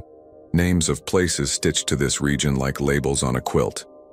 A baritone, very near, called Marshall, 217. It wasn't a shout. It was a confirmation. A log entry made aloud. A promise kept to the schedule. I turned my head, and in the glass of the passenger window, a rectangle of faint reflection where there should have been only black, I thought I saw a face wearing a cap with a short bill, the reflection not sitting at the same angle as the real world. He didn't look out at me. He looked past me, through me, at the road he was sure was still there. The old spur bed woke up under our feet. That's the only way to say it. In the fog, where there had been only weeds and the memory of ties, I heard the chatter of gravel in the throat of iron wheels. My body wanted to yield, to step backward off the invisible rail, the way you naturally make room for other people passing. An iron tang climbed slow in my nose and sat there, familiar from nowhere. The chain gave one violent tug that slid the F-152 inches up the ditch as if we'd hooked the bumper on more than steel. "Hey," the kid said, high and strangled. "Hey." I reached for the tow lever and found my hand landing on nothing that wanted to be held. My fingers curled against symbols I couldn't feel, then recognized. The truck's plastic was cold as always, but my skin had become a clumsy thing. I had the sense, listen, I know how this sounds, that if I touched the lever, The lever would be in some other year and would not respond on my side. 1 beat. 2. The chain snaked, then relaxed. The way a patient animal might consider biting and decide against it. The headlight that wasn't became parallel with me. The night threw itself into a wind. All the sound seemed to step sideways, as if the world had miscounted its timing and was trying to catch up. And there, in the sliver between the wrecker's bumper and the kid's truck, a shadow broke in stacked squares the way windows would if something with windows was passing. I saw within one of those squares another reflection. A woman in a hat, with a pinched crown, hair pinned, not looking out but leaning a shoulder against glass, eyes closed. The posture of someone who has ridden this ride too many times to care where she is when she arrives. For a tick of time, I swear I saw the shine of a boy's nose pressed to glass in the next square. The way kids do, fogging the pain as they breathe. Then the squares became the back of my eyes kind of flash you get when you stare at a light, and blink, and there was nothing but the wrecker's light squeezing red on fog dot. The bell stopped like someone cutting a rope. The CB said, "Clear it, Marshal. Line open." Then it died. That cheap hiss that makes every cab feel the same, all cabs at once. I stood there, useless, hands empty in the cold. I only realized I'd been clenching my jaw when it hurt to open. The kid made a sound like he was trying not to throw up. "Sir," he managed. "Sir, what do we do?" "You let me finish my job," I said. I surprised myself with how steady I sounded. The chain, once cranky as a mule, came free as if the bumper had softened. I eased the wrecker forward again, gentle, and this time the truck followed, 2 tires climbing, spitting wet grass, and the F-150 settled onto the road with a thump like settling into bed after a long day. We didn't talk much. He paid me. His hands shook when he peeled damp bills from his wallet. I told him to take it slow going home and to tell his mother the ditch did more damage than it did. He laughed, grateful for a lie to carry with him. He left, taillights shrinking to dots, then to memory, and I was alone with the pines, the fog, and the empty rectangle of where the rails had once cut the road. Maybe that should have been the end, except I'd done one small stupid thing while I waited for the kid earlier, something boys do when their granddads teach them it once lived. I'd put a penny on the asphalt where the rails would have been, a joke on myself, a way to say I didn't believe the town could make marks on me I hadn't agreed to. After the kid drove off, I crouched and felt around for it. The road was cold under my palm. My fingers came up with a disc that wasn't quite the coin I'd set down. It had been flattened just enough. The image stretched thin. Mr. Lincoln's profile smeared as if he'd looked over his shoulder real fast. I held it to the light and saw 2 bright lines running parallel across it, faint but there, as if drawn by something incredibly heavy passing with excellent memory. The coin felt warm against the pads of my fingers, like it had been in someone else's pocket a minute ago. I don't keep souvenirs of weird nights. That's a rule if you want to sleep in a house where the things you've seen don't get to keep seats at your table. I broke the rule. The coin sits in a little dish where I toss screws and washers. I've tried to throw it away twice. It has a way of being in my pocket when I leave the house. Like keys. Over the next week I did the thing you do when your world gets a wrinkle you can't iron smooth. I talked to the old-timers, the kind who come to the Depot Museum on Saturday mornings with their coffee and refillable cups, who can tell a locomotive from its smell. One of them, Mr. Eddy, had worked signals back when there were signals to work. He had hands like he'd wrung time out of towels and eyes that went to water when he laughed. 17 minutes past the hour, he said when I described the CB and the bell. That was a scheduled crossing. Not that spur itself, that was yard business, but the timetable for the night shift included a shove that hit the crossing back then. If they were running on the hour, you know? He shrugged. Schedules meant something. They made town life fit. Preachers learned to pause for whistles, people timed coffee by bells. You tug the rails out, what tells the time then? Gotta come from somewhere. At lunch I went by the library and dug out a binder of clippings because that's what you do in a town where the past is filed like recipes. I found a photo of the depot from '76. Men on the platform wearing jackets my dad used to call good, wool, and among them a man with a cap, his head tipped just so. The caption didn't name him. He's in the background just checking his watch in that practiced way like it means more than it does now. I looked at that face for a long time and saw nothing, and then I saw how much of my granddad lives. In every man who ever trusted schedules to keep a town on its feet. Mr. Eddie told me, over refilled coffee, that the spur I'd been on had seen something bad in '78. Not a wreck, those you hear about, but a boy who fell, drunk after prom, and lay with his foot across the rail too long. He lived, he said quickly when he saw my face. He lived and moved to Nacogdoches and probably tells his grandkids to look both ways, rails or no. But it made folks mad, at the line. It made them smart. They got rid of things that could bite. Think that finished it? No. A town isn't a dog you can declaw. It still wants to run the fence. The second Friday after my night on the spur, I went back, which is either foolish or faithful depending on what you think about places. I told myself I wanted to be sure it had been a trick of tiredness, some atmospheric quirk, a neighbor's gate banging in the wind. At 2:05 a.m., I parked on the shoulder, lights off, window cracked. The air was colder, the fog thinner, stars like crystals in the blue-black. From the trees something rustled and then stilled, the sound of a deer deciding we were both made of clay. A mile away, the real line carried a low, living note. It was something like standing out behind the house after a fight, listening for your wife to lock the bedroom door or not. I won't lie to you and say the whole train came back for me. I sat there, thumb running over the pocket flat penny, and only the ordinary world made its noises. I felt foolish, then grateful, then guilty for the gratitude, as if I wasn't honoring what the town had offered me by being relieved it didn't happen twice. At 2:17 a.m., a wind came up out of nothing, crisp enough to rattle the weeds by the ditch. No bell, no voice, just a single rattle of chain against metal from the bed of my own wrecker, like something reminding me it knew my name. I drove home slow, obeying every limit sign as if the sheriff was behind me, and slept like the dead, which is not as restful as people who use the phrase think. Sometimes I still pass that spot. It's almost a habit now, like checking the lock, twice, every time it's ordinary. The posts are still rotting. The asphalt still carries the faint surgical scars of ripped-out ties. In the right light, you could convince yourself there were rails there, the way water remembers a riverbed through droughts. I don't put pennies down anymore. I don't take passengers at that hour unless it's work. I keep the CB volume low, and my left hand on the wheel the way my granddad used to, like I might tap the horn and wave to a man on a platform without looking surprised to see him there.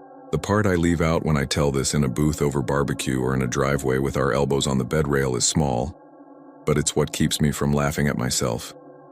A week after that second night, I came out to my truck before dawn and found a slip of paper pinned under the wiper. Not by my wiper, but by something like a grease mark. It was a fragment of timetable, that cheap cardstock, the edges feathery with age.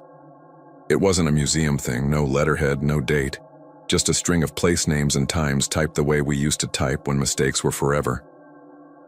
Marshall, 2:17, Carthage 3:05, Tenaha 3:41.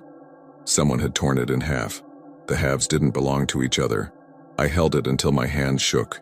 I got mad then, the way you get mad when someone scares you and laughs. I looked around for whoever had tucked it there. My street was empty, the kind of empty that means you aren't alone unless you look straight on. I meant to throw that timetable away. It's in the glove box, folded twice because the trash man doesn't need it and the museum would make a story of it I don't want to hear told. The bell is in my head now, I guess. I hear it sometimes when the microwave timer goes off or when a text comes in and the sound is set wrong and my shoulders go tight. I don't take 2:17 a.m. personally, but I don't ignore it either. If I'm awake, I make coffee and be where I am, which feels like a prayer even if it isn't one. Nights in Marshall carry their own schedule, whether we respect it or not. We erased some lines, sure, but somewhere under the asphalt they're still drawn because a town's habits are rails you can't see until you go to step over them in a fog and realize they're under your feet. If you want me to say what I saw, I can't, not in a way that satisfies strangers. I can tell you what I felt. That something kept its time although we stopped writing it down. That a bell will ring as long as someone remembers what it means, to stop and look both ways. That a voice can cross a frequency and sound like your granddad without ever being his.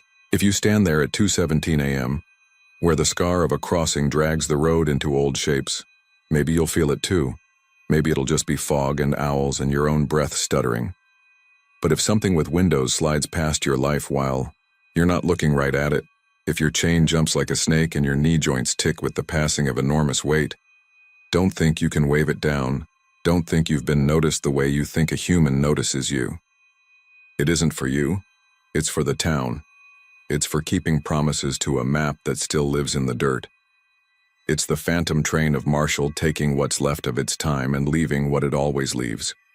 Marks so small you can carry them in your pocket without anybody noticing, until one night a bell rings inside your head and you look down and realize your hand's already closed.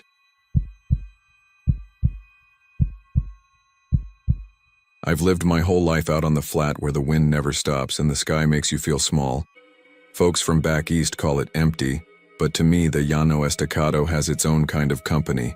The hiss of center pivot sprinklers, the creak of cotton modules settling by the gin, the far-off moan of a BNSF horn drifting across the Playa Lakes at 2 in the morning.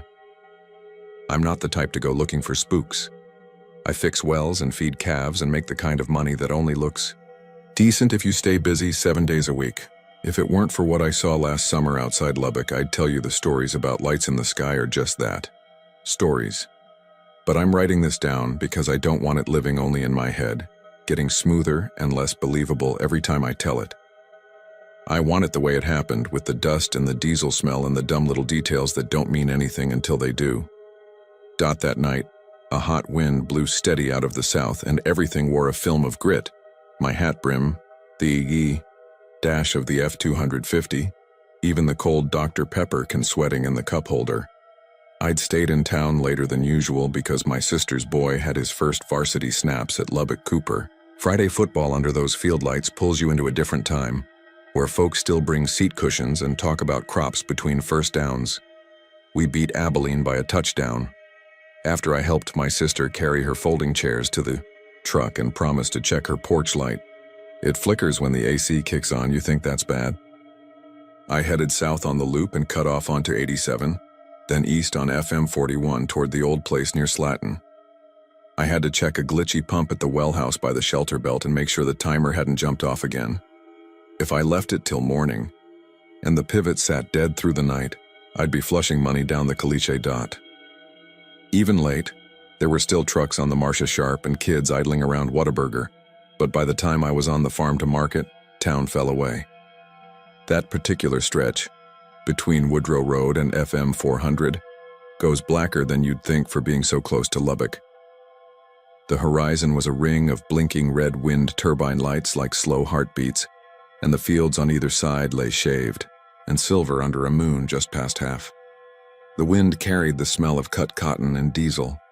Cicadas rattled in the windbreak rows like someone shaking a sheet of aluminum. I noticed the first light in my rear view right after I crossed the little bridge where the playa tends to swell in the spring. It came up over the shoulder of the road like a headlight, only higher, and I figured it was a crop duster out late or some drone from one of the tech kids. People fly those things everywhere now, chasing jackrabbits or whatever. But then the single light broke into three, arranged in a kind of bent line, and it didn't have the sound you expect. The wind had my window whistling. Beyond that, it was quiet. Quiet in the way that makes your own truck seem louder than it is. I eased off the gas, squinting back. The three lights held a pace above the field, matching my speed. Then one glided ahead and swung across the road like it wanted to look me in the face. I told myself it was a drone, some college kid with too much time and money, the way you talk yourself down when the hair on your arms is getting ideas. I turned the radio up a notch, some country song where a guy falls in love at a rodeo, and the sound went blue with static. Not the fuzzy kind, a clean slice of noise that laid right on top of the music and then erased it. The screen froze. On 97.3 comma and the volume knob didn't matter. "Come on," I said to the truck, to the night. The lights glided closer and then stopped. Dead stop. 10 or 12 feet off the caliche, 20 yards ahead, floating over the ditch like they'd hung themselves on an invisible nail. I braked more than I needed to and felt my head pull forward against the seatbelt. The dust my tires kicked up blew past and then curled back toward me like the wind had changed its mind. I don't know what made me roll to a stop beside them instead of punching it and being done. Maybe the same thing that makes you look down into a well even though you know it's just water. The 3 points hung there, white with a blue edge, like a welder's arc you can barely stand to look at. They weren't bright like a spotlight, more like the inside of your eyelids when somebody flashes you. The air, this is the part I hate trying to describe, felt thick, not hot. The opposite. Like when you open the old chest freezer and the cold rolls over your hands. I told myself to get past it and do my work. So I put it in drive and crept forward. The lead light lifted and passed over me low enough that my hat brim shone. I ducked like an idiot and laughed once, just a puff, and then felt stupid for laughing. When it went over the hood, every hair on my forearm stood up like I was touching a static ball in a science museum. I said nope out loud, and then I kept going. I pulled into the Allsoups in Slayton to top off, half because I needed diesel, half because I wanted other people. The grain elevator by the tracks was a black cutout against the moon. The clerk, a woman with hoops and a Red Raiders lanyard, had her radio on low behind the counter, something talky and religious, the words blending with the hum of the coolers. "How y'all?" she said, and I nodded, grabbing a burrito I'd regret and 2 tall waters. "You see those things?" she added like we were mid-conversation. I stalled. "What things?" she smirked. "The lights. Been back and forth over the pastures all week. Hank says it's drones, but Hank thinks TikTok is China mind-reading his dog." She rang me up. The scanner beeped twice and then froze. She slapped the side of the register. "Machine's dumb," she said. "Card'll run in a minute. If it doesn't, I'll just write it." "I saw something," I said. "Probably a drone." "Mm-hmm," she said, like she didn't believe me, but wasn't going to call me on it. "Y'all be careful." I ate my burrito in the cab with the AC running, the kind of decision you defend even while your stomach is already taking notes. The lights didn't come around the town proper, at least not where I could see. I finished the water and left the bottle rolling on the floorboard and told myself I was going to fix the damn pump and go home. The old place sits off a section road that's never been named, only numbered. The gate is one of those pipe deals my dad welded in the 90s, chipped red paint and a chain you do with your hand by feel. There's a shelter belt of old cottonwoods and elms that breaks the wind a little, and it's always where the coyotes cut across. I could hear them that night, a set yipping out toward the playa and closer, a lone call that answered back like an echo with teeth. I put the truck in park at the gate and stepped out into the wind. The June bugs were gone by then, but moth still battered the warm grill, and the smell of hot engine and crushed weeds filled my nose. I clicked on the mag light I keep in the door and walked to the chain, except I didn't need the light. The field beyond the gate glowed faint like early dawn. I looked up and thought, moonlight. But the moon was half and behind cloud fray, and the glow had a center to it. 3 centers, really, spaced wide above the field, too steady for a helicopter, too blue for a star. I froze. It wasn't fear like a jump scare. It was the kind that comes on slow. The way you realize ice is thin not when it cracks, but when your foot doesn't find what it should. I told myself, again, the drone story. I told myself wind plays, tricks. But the wind doesn't make the ground hum, not a sound you hear so much as feel. A chord you lean into and it pushes back. The chain rattled in my hands without my help, little clicks of metal teeth. "Nope," I said again, quieter.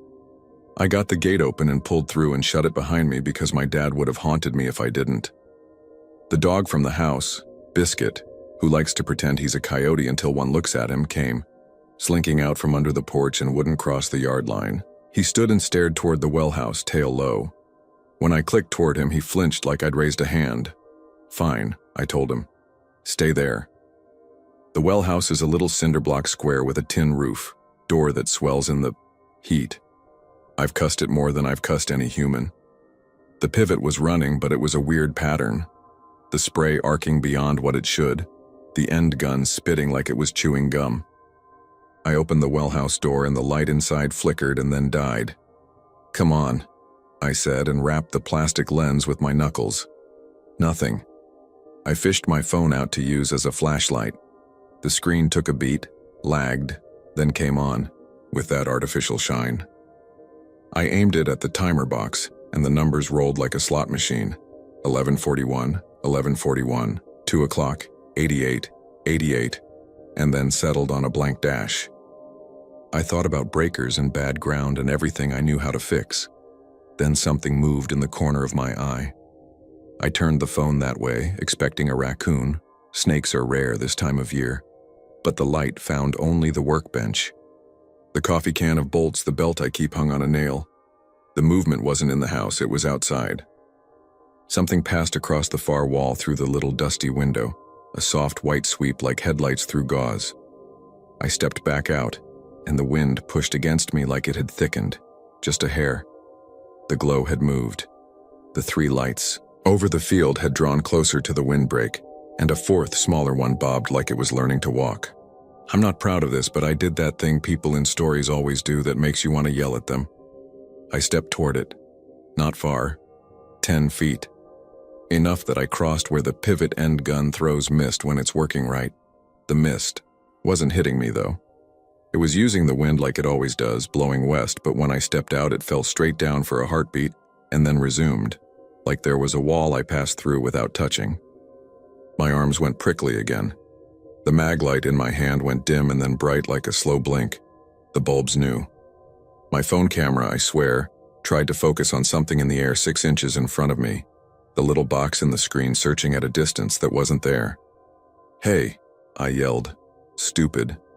As soon as I did it, I felt it, the sense that my voice hadn't traveled more than a few feet. The wind carried dust. It didn't carry me. Somewhere, out by the playa, a train laid on a horn, but even that sound was muted, like the landscape had put on a thick jacket dot. The 3 lights shifted, not much, but enough that their arrangement reformed, and it looked, in that moment, like a face considering me. The smaller one drifted down low to the cotton rows and traced the line between them, following the little furrows. It paused at the fence and went up the T-post slowly, like it was reading the metal with light. When it reached the top, something black lifted off and swooped. The great horned owl that lives in the shelter belt, the one that scares the hell out of the dog some nights. She rose and crossed my face, nearly silent, only a whisper of feather against feather, and the small light followed her a little, then turned back like it had been called. "Okay, that's enough," I said to nobody, to whatever was listening. I took one picture, then another, then a long press for video. I watched the screen instead of the sky because I wanted proof and because something about the naked look of it made my stomach flip. The video showed 3 glows and a 4th dot. The audio picked up the wind, my breath, and under it faint, a note. Pure, like the whine you hear when old TVs go dead quiet. I panned and the phone glitched, 2 vertical bars smearing down like someone dragged their finger through wet paint dot. The lights moved again. They didn't jump. They accelerated and stopped like nothing has to obey weight. They came to rest above the field west of the well house, just past the rusty disc harrow where I keep meaning to pull the bearings. That's when Biscuit finally broke into a run. Not toward me, but toward the house, claws scrabbling on the porch as he launched himself through the dog door. I wanted to follow him. Instead, I took 3 steps into the rows, felt soil under my boots, dry the way it gets when the top crust bakes even when you water, then looked down dot. At my feet, in the path where the tractor tires run, the caliche had a sheen to it, not wet, glassy. I knelt, felt my knee pop, weird that I remember that, and touched it with my fingertip. Warm. Not hot enough to burn. Warm like a seat someone just got out of. The glassy patch was a loose oval, maybe 18 inches long, mottled with little bubbles like what happens when lightning kisses sand on a beach. We don't have sand like that here, not the good kind. This was the chalky mix you kick up on dry days. I ran my finger along the edge and felt where it stopped being slick and went back to dust. "Okay," I said again. "Okay." I stood up, and when I did, the 3 lights rose together like they were tethered, and the small one zipped between them and back. The hum in the air deepened just a fraction, like a truck shifting into a taller gear. And the wind carried the smell of ozone, or maybe that's just what you say when you don't know what you smelled. My hat felt like it wanted to lift, and I put a hand on it out of habit. For 2 seconds, I had the heavy sense that I wasn't supposed to be there, not in some cosmic way, just in the way a man feels when he's walked into the wrong family's backyard. I took a step back. The lights rose more. I took another, the smallest one. This part I dream about even now came toward me, not in a straight line, but in a kind of wobble, like something alive balancing on invisible legs. It stopped at eye height. There was no beam, no halo, just a soft sphere that didn't throw shadows so much as swallow them. I saw myself in the curve of my truck's fender small, and I saw the reflection of the light in that curve bending where my face should have been, except it didn't make sense to me then, and it doesn't now. I said without deciding to, "I'm going." And when I did, I felt something loosen in my chest, as if I'd been holding a breath since the playa bridge. I backed away to the well house, grabbed the timer cover without thinking, and jolted my hand on the metal. Not a shock. Cold. So cold it registered as hurt. The inside light blinked once and came back, weak but honest. And the numbers on the timer spun and then clicked into place at 11:47. I flipped the breaker for the end gun, listened to the pump, groan, and the spray pattern normalized. The sound of water hitting leaves returned, and somehow that grounded everything. I put the mag light in my teeth and used my freed hand to pocket the phone and reached for the door. When I looked back, the 3 main lights had shifted once more toward the edge of the field. The smallest hovered exactly where it had been, as though it waited for me to see it doing nothing. I shut the wellhouse door and walked fast. The wind seemed thinner. I didn't know my legs were shaking until I tried to step onto the porch and missed a board with my toe. Inside the house, I flipped on every light I had: kitchen, hallway, the little lamp in the room my dad used to sleep in, and then felt dumb for it because the lamps put a yellow cage around me that didn't reach beyond the window glass. Biscuit hid in the bathtub, his nails clacking against porcelain as he turned twice and settled, eyes on the door. I stood at the sink and poured a glass of water I didn't want, and thought about waking my sister with a story that would make her worry, for the wrong reasons. I thought about calling my buddy Blake, who would drive out and peg me as tired and feed me coffee and say, "We'll go look," and then not see anything, and I'd feel like a kid who found Santa halfway down the stairs.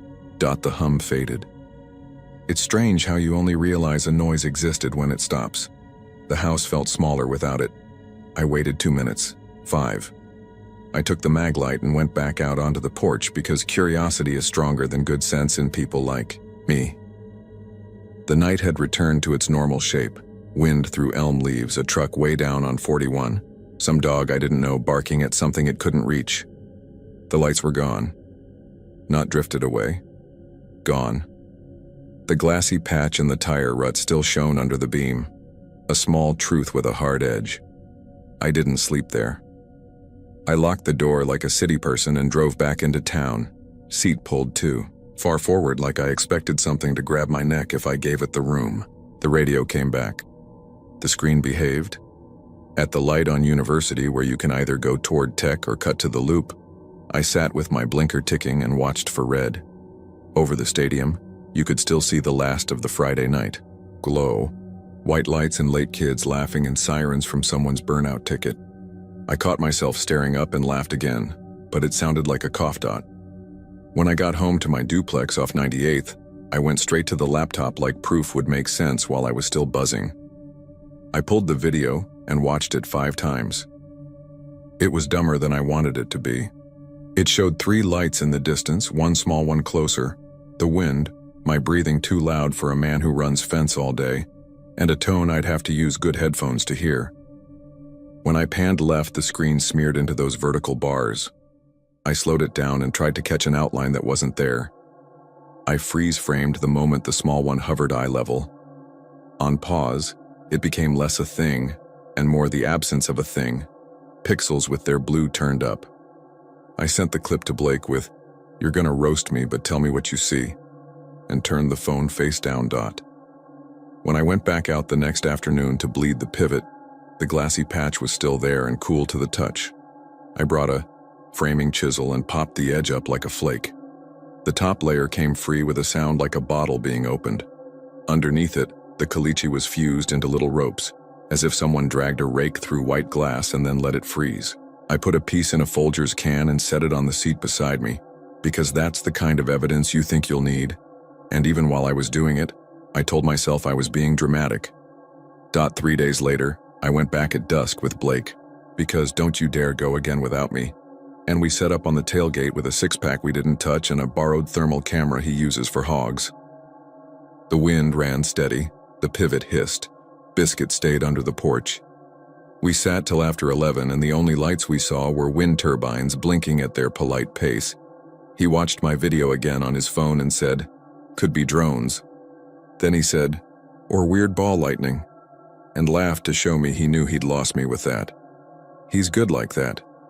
When we finally called it, he offered to stay the night, and I told him I was fine, and he said, "Text me if anything changes," which was his way of saying, "I don't think you're lying."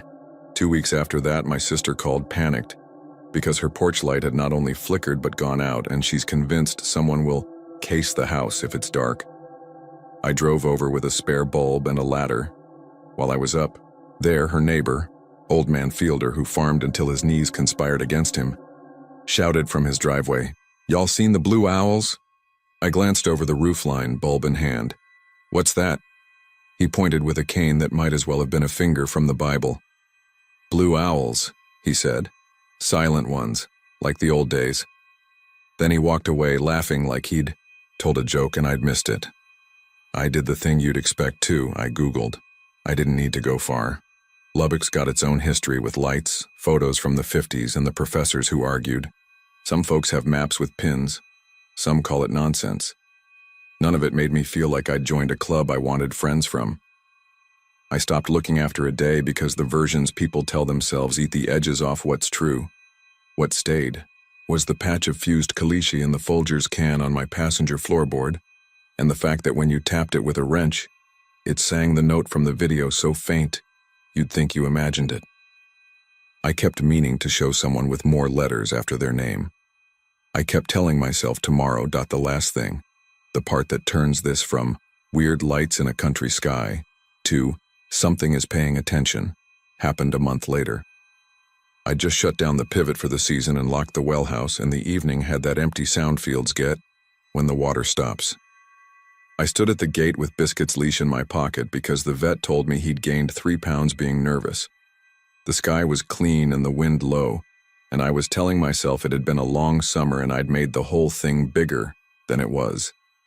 The dog sniffed at prairie tea in the ditch and tried to eat a foam cup, and I told him he was an idiot, and I loved him in the same breath. The train out past Slayton blew 2 shorts and a long. That's when gravel ticked in the tire. Rut the sound of a boot toe knocking a stone aside. I looked down the rows for Blake even though I knew he wasn't there. No one stood in the field. The glassy patch was still visible, ringed now by dust where the wind had tried and failed to scuff it. I stepped closer. The tick came again, next to my left boot, but nothing moved. The air cooled a degree, and every reed in the ditch leaned toward the fused oval like it felt a breeze I didn't. Biscuit, who had been posturing at a grasshopper, sat down hard. He didn't tuck tail or whine. He looked to my right at empty air at shoulder height and tracked something that moved from the gate to the shelter belt. 2 seconds later, leaves in the elm stirred as if a bird had flown in and settled. Only no bird flew out. When I stood there, breathing through my mouth because my body wanted me quiet, the night made room for a sound that wasn't wind, wasn't train, wasn't water. A tone, pure and low, threaded through the fence like wire. It wasn't loud. It was like when a big truck idles a mile away and you feel it in your teeth. It ran for the length of a held breath and then stopped. Biscuit's ears lifted to shapes you only see on a dog once or twice in a life. One turned to the sound, one turned to me, the question plain. I said, "I know." without thinking who I was answering. I left then. I'm not ashamed of it. I've fought wild hogs off a feeder with a shovel. I've stuck my arm into the mouth of a combine because a belt jumped and there wasn't time to shut it down. The smart kind of brave is knowing when to go. I went. I closed the gate, all the same because the habit's older than fear. And I drove with the window down and the radio off and my hands at 10 and 2 like the test. No lights followed me that I could see. Loop 289 seemed almost city loud with the Friday traffic and the Mexican place on Quaker still buzzing with folks ignoring the time. When I pulled into my drive, I looked up out of habit, and the sky gave me only stars, the wind only wind. I don't tell this to spook people. I tell it because I thought I understood my place out here. My boots on caliche, my truck on the section line, my name on the feed store's clipboard. And that night made it feel like someone taller had stepped into the room and I'd been mistaking myself for the only one home. I've still got the piece of fused soil in the Folgers can. It sits under the truck seat, wrapped in an old shop rag so it doesn't chip. Sometimes when I can't help myself, I take it out and tap it lightly with a wrench. Sometimes it sings and sometimes it doesn't, and I have no theory that makes one night different from another. 2 weeks ago, around the same time of night, this started. I woke to the sound of tires on gravel outside the duplex. Not close, out on the road. I lay there counting, waiting for the turn that means the neighbor's getting a late DoorDash, waiting for the engine brakes of a semi rolling past. Instead, I heard a single tick, like a pebble flicked under my window, followed by the softest hush of feathers you can make without actually hearing them. The dog didn't bark. He lifted his head and stared at the corner of the room as if the wall might answer him. I held still and listened.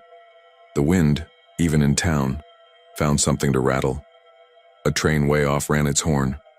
Somewhere, a transformer clicked and reset after a power dip I didn't feel. And then, the thing I can't decide was memory or now, a pale glow slid along the ceiling like headlights do, except slower, and without a car to make them. It paused above the dresser where I keep my hat and the Folgers can, and if you think I'm going to say it hummed or drew nearer like a visitation, I won't. It just waited. It waited like something outside waits on the other side of a window, feeling out how much glass is between you. I didn't move. Biscuit didn't move. The light thinned and then folded like a breath pulled back. My room went plain again, the kind of darkness you can manage. I lay there and told myself I still had to get up at 5 to meet Blake about a busted line out near Shallow Water. I told myself the Lubbock lights were a story if you wanted them to, be in a weather quirk if you didn't. I told myself I had a life in the daylight. None of that fixed the feeling that my name had been said in a language I don't know, once from a long way off, and that maybe it had learned it by watching my lips move when I said it. I still went to sleep. You have to, someday. But every night since, at least once I wake and find myself listening to the space above the pillow for a silence that is more than silence, wondering which one of us is the visitor, and whether the glass between us is as thick as I think.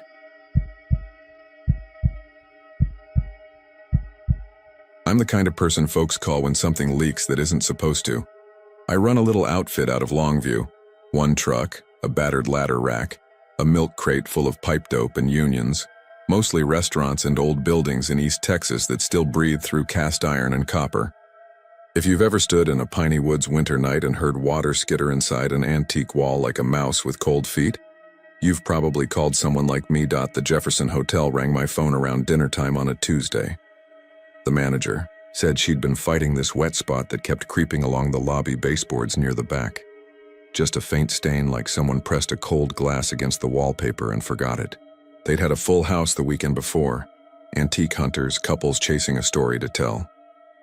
I know it's after hours, she said, voice soft and apologetic, but we got a group coming Friday and I'd sleep better if someone told Bao. Me, the pipes aren't about to pop. It's an old place, she talks when she wants to. Jefferson's a storybook town tucked into the hardwoods, brick streets and iron balconies. The big cypress bayou sliding by like a dark belt. You can smell the lake swamp on a damp night, the kind of air that finds your bones and stays. I tossed my tools in the truck.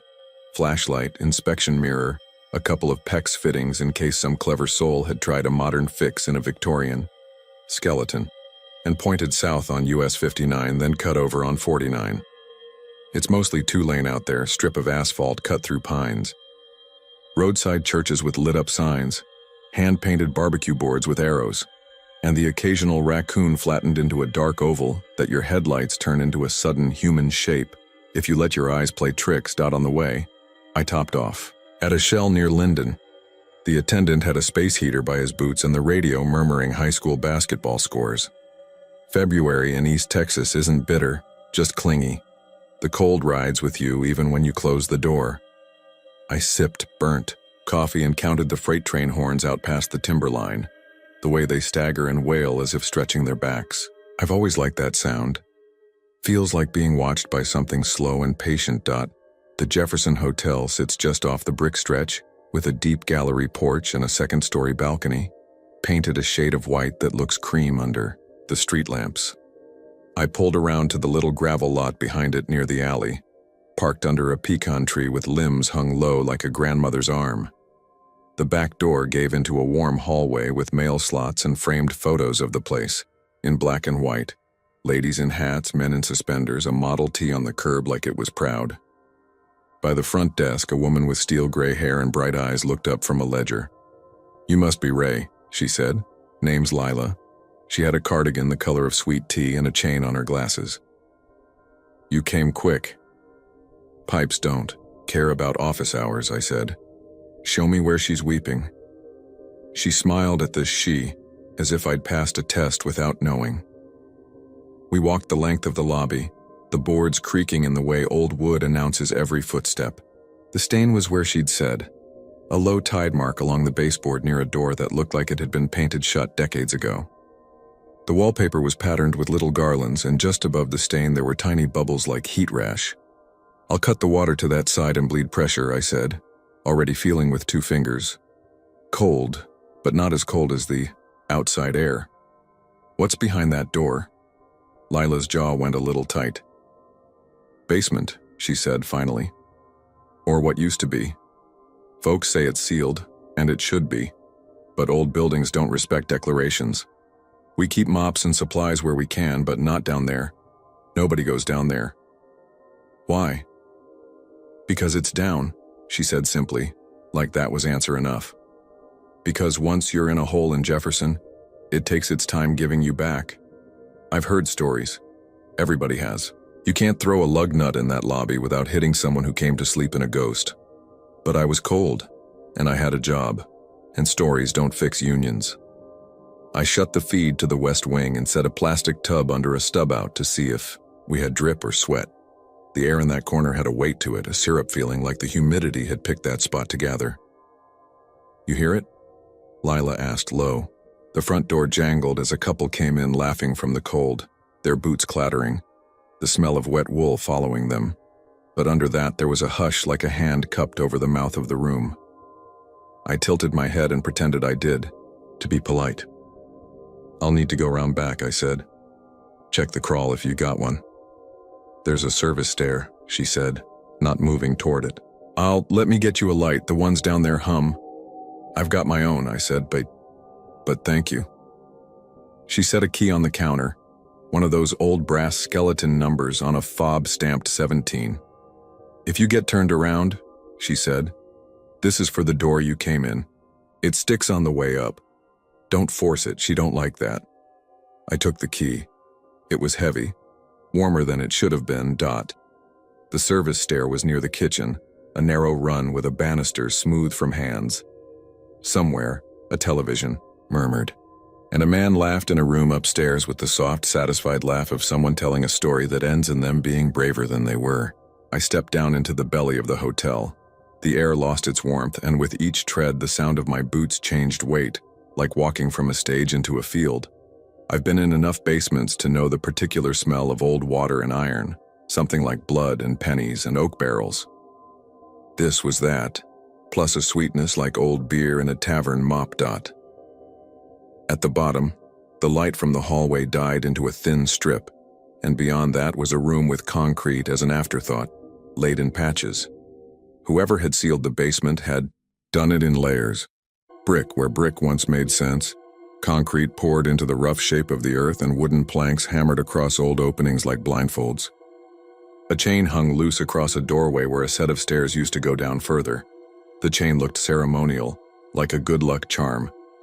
I swept my light along the baseboards, scanning for weep. Water will tell you the truth if you let it. You can see the shine of it in the beam, the movement of a tiny world marching to wherever gravity says dot. The first odd thing was a draft. Basements breathe, but this one exhaled in a steady rhythm, a breath that felt almost timed. It carried with it a low sound like water in a distant culvert. I thought about those prohibition stories, hidden rooms, tunnels down to the bayou for runners, that kind of thing. Jefferson had all that once. If there was still space down there, half collapsed and wet, it could talk through the seams. I found the wet spot inside, dark triangle along a seam where the old brick met a newer pour. I pressed my thumb to it. It wasn't slick like fresh water, it had a tack to it like a cellar wall that's been damp for decades. Maybe not a burst, maybe capillary rise, the building wicking up the bayou's breath. That's a fight with history, not a wrench. Then I heard it. Just for a second, so faint I might have ignored it if Lila hadn't set that seed in my head. It sounded like a woman somewhere far away getting startled. One quick, breathy cry, not pain, not yet. More, like, hey, swallowed before it turned into a word. The hair on my arm stood up. Pipes make all kinds of talk. Hammer, tick, the groan of air that got shoved into corners. But they don't say hey. I stood still, the way you do in the woods when something moves in the grass.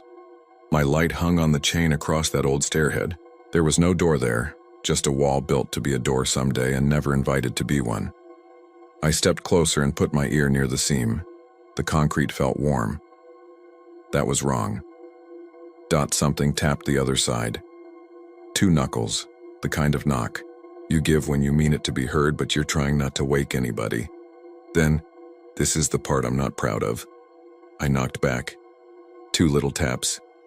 If it was a pipe, well, that's an echo. If it wasn't, I wanted to know what it was before my brain made a new shape for it. Silence like a held breath.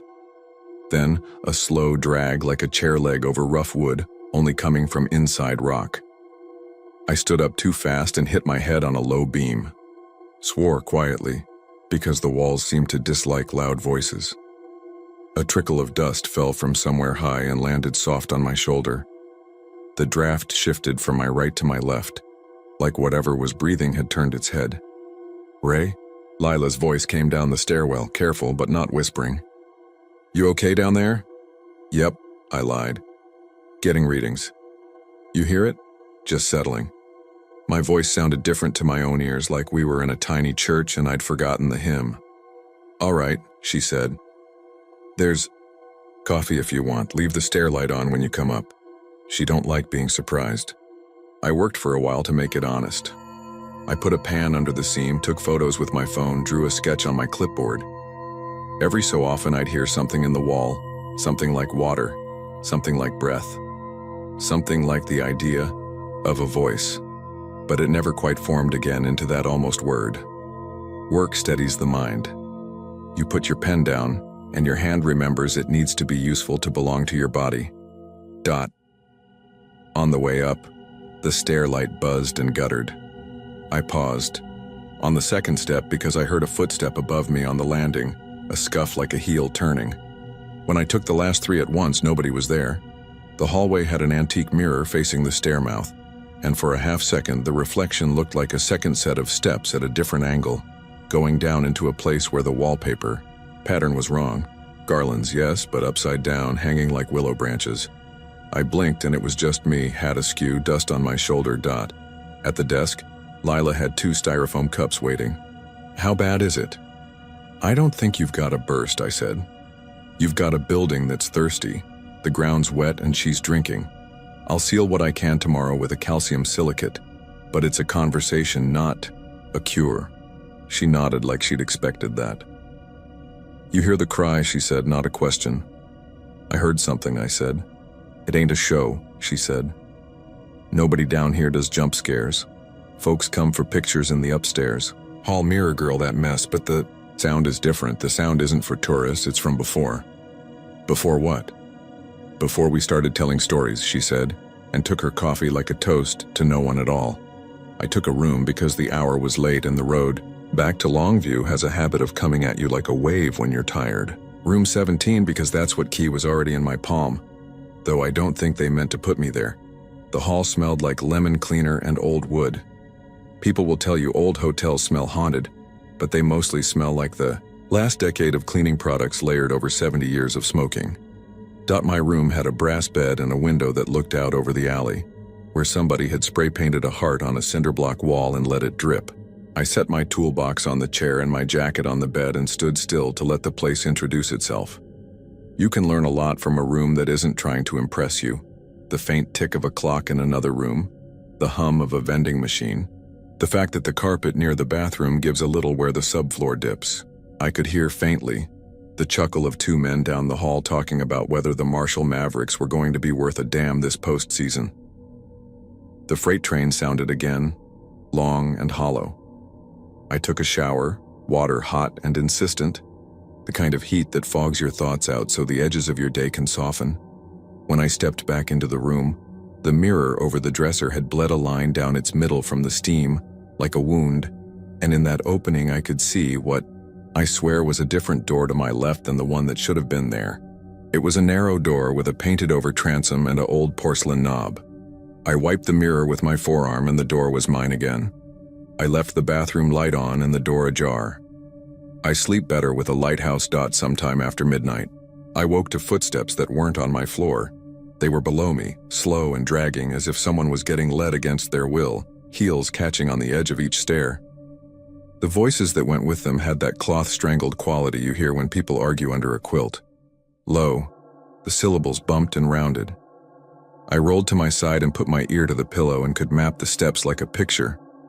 Down past, the wall turned down again, a dull thud like a shoulder to a door, then nothing. Then a sound that I didn't recognize right away because my head wanted it to be pipes. A quick, soft laugh that died halfway like it got shushed inside a throat. "Hey," I said out loud. To nobody, because talking in a hotel room makes you feel like you're not the only thing that lives there. Cut it out. The AC kicked on. It smelled faintly of old cedar, the way closets do in farmhouses where somebody hung their Sunday coat for 30 years. I must have drifted because next I knew the room phone rang. The old-style kind with a real ringer that tries to jump off the table. It was 2:14 a.m. I picked up and said, "Yeah." Teeth clenched, so I didn't accidentally say hello, like a person who lives their life in advertisements. For a second, all I heard was someone else breathing near plastic. Then a whisper. Definitely a woman, older than a teenager, younger than my mother, said, "Don't." Then the line went dead with a mechanical little sigh. I stared at the handset for a stupid long time, then put it back and forced a laugh. At myself. Drunk guest, kids, a prank.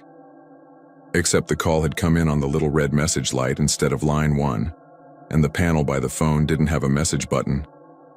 There was no record of it when I dialed 9 to call the desk. It was a ghost of a call that left no footprint, like something had borrowed the hotel's old bones of wire just long enough to say one word and then put them back. When I finally slept again, I dreamed the kind of dream where you're in your house but it isn't your house and you're waiting for a person who never shows. I woke up with the word "don't" stuck to my teeth like you get a song stuck in your head. In the morning, I bought a kolache from the bakery down the block and coffee that tasted clean, and I went back into the belly of the hotel with my sealant. I told myself I'd work fast enough that thinking wouldn't catch me. The hall light on the service stair didn't flicker this time. The basement smell was heavier, like the building had sweated in the night. I set to with a wire brush and a rag cleaning the seam, jamming compound into thirsty pores. From somewhere near the old stairhead, a drip kept up time. Not a leak, too regular for that, but something like a metronome. I counted between drops, and it held true at 3 seconds. A human body can sync up to a rhythm and not mean to. Pretty. Soon my heart and hands were moving to that drip, and I had to tell myself 4-letter words to get free of it. As the compound started to set, the draft returned, softer now. like breath through cloth. Then, clear as someone talking to me across a quiet porch, a voice said from inside the wall, "He said it was just crates." I stood, the kind of stand where your knees decide and your back follows. "Hello?" I said, which is a dumb thing to say to a wall, but it's what came out. The drip faltered like whoever was timing it dropped their cue. "Don't," the voice said, the same voice as the phone, and this time it had a little laugh under it, like a person who's out of breath and trying to sound normal. She sounded embarrassed, of all things. "I'm just sealing a seam," I said, "because you talk to a building the way you talk to a skittish horse. Calm, practical, a little cheerful. You flood my lobby and I flood you right back, that's the deal." "He said crates," she said again, like she was practicing an explanation she knew wouldn't convince. The words were thick, as if filled up with liquid. "Who?" A thump. Something hit a place where wood used to be, a blunt, soft contact that made dust shake loose from the beam above my head. Then a giggle, not the happy kind, the nervous kind you do when you realize something important and awful at the same time. "They're coming," she said, very lightly, so light I had to hold my breath to hear it. "Oh, they're coming." I didn't run. I want the record to show I did not run. But I did walk like a man who'd left his truck running in a bad neighborhood. I left my bucket and brush and went up the service stairs into the honest yellow of day. Lila was in the lobby, with a maintenance guy I hadn't seen the night before. His name patch reading Earl in neat black letters. He had the stance of a man who'd worked in one building long enough to call it by her first name. "How's my seam?" Lila asked. "Hungry," I said, wiping my hands. "She'll take more. I'll do another pass after lunch. Y'all ever get prank calls in the rooms at night?" "Not for years," Lila said. "You get one?" "Probably a wrong number," I said. Earl was quiet a second, then said, "Room 17? I nodded. "Don't be cute with me," Lila said to him. "He's here to work." Earl shrugged and scratched his jaw. "Room phones run on a building line that ain't been used since the 90s, he said. "Half of them aren't even hooked to anything. 17's lights burned out. You hear a ring in there? That's wires arguing with themselves." "Wires told me not to," I said, trying to make it a joke. It landed and didn't, like most jokes you tell when you don't want to tell the truth. Earl said, "Basement'll do that." He didn't elaborate. In the afternoon, I went back down with determination as my chaperone. The compound had set good. I added a second coat and feathered it, then filled some hairlines along the old brick. It's honest work, and the motions have rituals. My light revealed something I hadn't noticed before. A hairline above the old stairhead that wasn't a crack but a seam where plaster had been feathered over a shape. You could see it if you let your eyes unfocus, the way you see a deer in the woods by looking beside it. It was an old door, not the chain, beyond that. A door had existed there once, not just stairs, and it had been sealed shut from this side. The plaster over the knob was faintly dimpled. Somebody had pressed that knob from the other side while the plaster was still tender in its youth. The thought made my teeth hurt in the same place cold water hurts. "Crates," I said to nobody, to the air in my own mouth. "Sure." I set down my brush.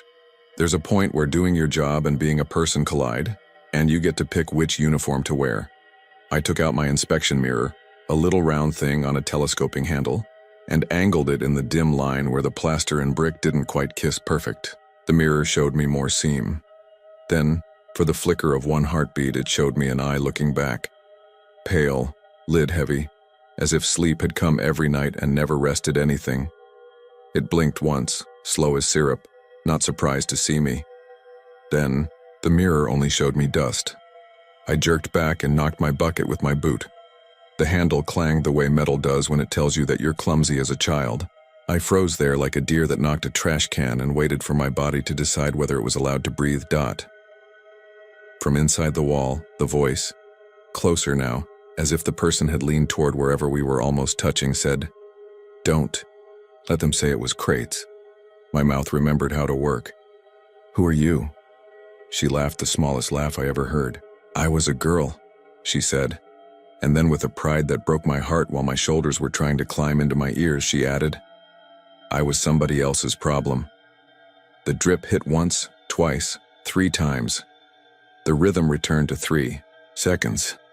In the 4th second, something struck the other side hard enough that the seam breathed dust and the chain rattled. It wasn't a bang. It was a body asked to be proof. That did it. I know what to do with broken. I don't know what to do with buried. I gathered my things in the way you gather when a storm line crosses the county. Efficient, making sure the tools you need next don't get left like little tombstones. At the top of the stairs, the hallway light flickered again. It dimmed and then brightened with a pop that sounded like a toy gun. When I tried the knob to the service stair door, it stuck. I remembered Lila. Don't force it. I eased it back, lifted as I turned, and it gave. The chain inside the wall scraped faintly like it had been listening to my hands. I told Lila I'd be back the next day with more compound and a fan to move the air. She nodded like she already knew and slid a receipt across the counter. Sign this, sweetheart, and if you want, don't stay in 17. I got 9 open. I'll take 9, I said, and felt like I'd let someone down. Room 9 was bright from afternoon light. It faced the street and the balcony where the rail is cold iron and the world outside smells like river and gasoline. I set my keys on the dresser and went to wash my hands again, because sometimes washing your hands is all you can do. When the water ran, the drain sang. This is common. Air in traps will hum like a bottle if you change the pressure quick, but in that humming was a second voice, lower and hoarser, like a man who's been sick too long or too sober too fast. It said one word that I don't like writing, even though it's only letters. It said my name. Not hey you, not sir, not plumber. It said Ray, like somebody had watched me sign the receipt and liked the way it looked in their mouth. I shut off the water. The hum died. I lifted the stopper. When I did, something rattled in the trap. Not a ring, not a coin. A small, flat piece of metal clinked into the white porcelain like a note on a piano. I picked it up. It was a brass tag, oval, a little bent, with one hole at one end and stamped numbers on it, crisp and sure despite tarnish. 17. Not 117. Not something modern. Just 17. I looked at the key in my pocket, the heavy one on the fob that said 17. I set the tag beside it. They looked like a set that had gotten divorced. I didn't call Lila. I didn't tell Earl. I walked downstairs and out to my truck and put the tag in the glove box because that's the place where you put things you don't want to throw away and don't want to keep. If this sounds cowardly to you, you should know that cowardice and survival often share a fence line. That night I didn't stay. I told Lila I had to run up to Marshall for a part and I'd be back at sunup. I lied because it felt less fragile than the truth. I drove out of Jefferson with the train calling numbers to the dark and the bayou sliding along like a companion you don't want to talk to. In the rear view, the hotel's second-story windows glowed a little too orange for my taste, like someone was sitting with their knees pulled up and their chin on the sill watching the street. I slept at home and dreamed nothing, which was a gift. In the morning, I drove back early, the frost a thin rim on the grass in pastures where cows stood blowing steam like parked trucks. I brought more compound and a fan, and a stubbornness that I hoped would suffice. Earl met me at the rear door. We're closed this morning, he said. Water main out by the tracks. City says we'll be dry till noon. Good time to make your mess. The basement was colder. The seam looked the same. I set the fan and started the work of trying to make one time talk to another. Mid-morning, the service stair door above me opened and shut. I didn't hear footfalls down the stairs, but I felt someone a few steps behind me the way you feel a storm before you see it. You're not supposed to, the woman's voice said, not as a warning this time, but with a tinge of apology like she was bad at explaining house rules. Seal a wall? I said, not turning. Ma'am, I've sealed worse for less. You'll make it quiet, she said, and the sadness in it went through me like a draft. Isn't quiet what you want? She said, very gently, like she was telling me a secret about a man who was still in the room. Not if that's how they forget me. A bird hit something above, maybe a window, maybe the eave, and fluttered away with a watery thump of wings. In the wall, on the other side of whatever thin membrane separates now from then, there was movement. Not a walk, not a step, but the suggestion of bodies in a small space, the way a power outage makes a grocery store suddenly intimate. Somebody said a name I didn't catch. The drip kept time, 3 seconds. I set the trowel down. I am not brave. I am not a hero. But I am a person who has lived in little towns long enough to know the obligation that comes with hearing someone say, "Don't let them say." I climbed the 3 steps to the chain, reached into the plaster seam with my inspection mirror again and said, "Tell me." "They sealed it," she said, the words quicker, like breath after a run. "They called it storage. They said nobody would ever look. They put us where the building would drink. They brought the crates after church when the street was quiet. He had the key. He still has it." "Who?" My voice was not steady. I don't know how to tell you what I meant by the question. I think I meant all of them. I think I meant the kind of man who uses the word us as a crowd control device. "Doesn't matter now," she said, "which is the thing you say when it matters forever. Just don't fix it all the way. Leave a mouth." "I can't leave." "A leak," I said uselessly. "Then leave a way to hear," she said.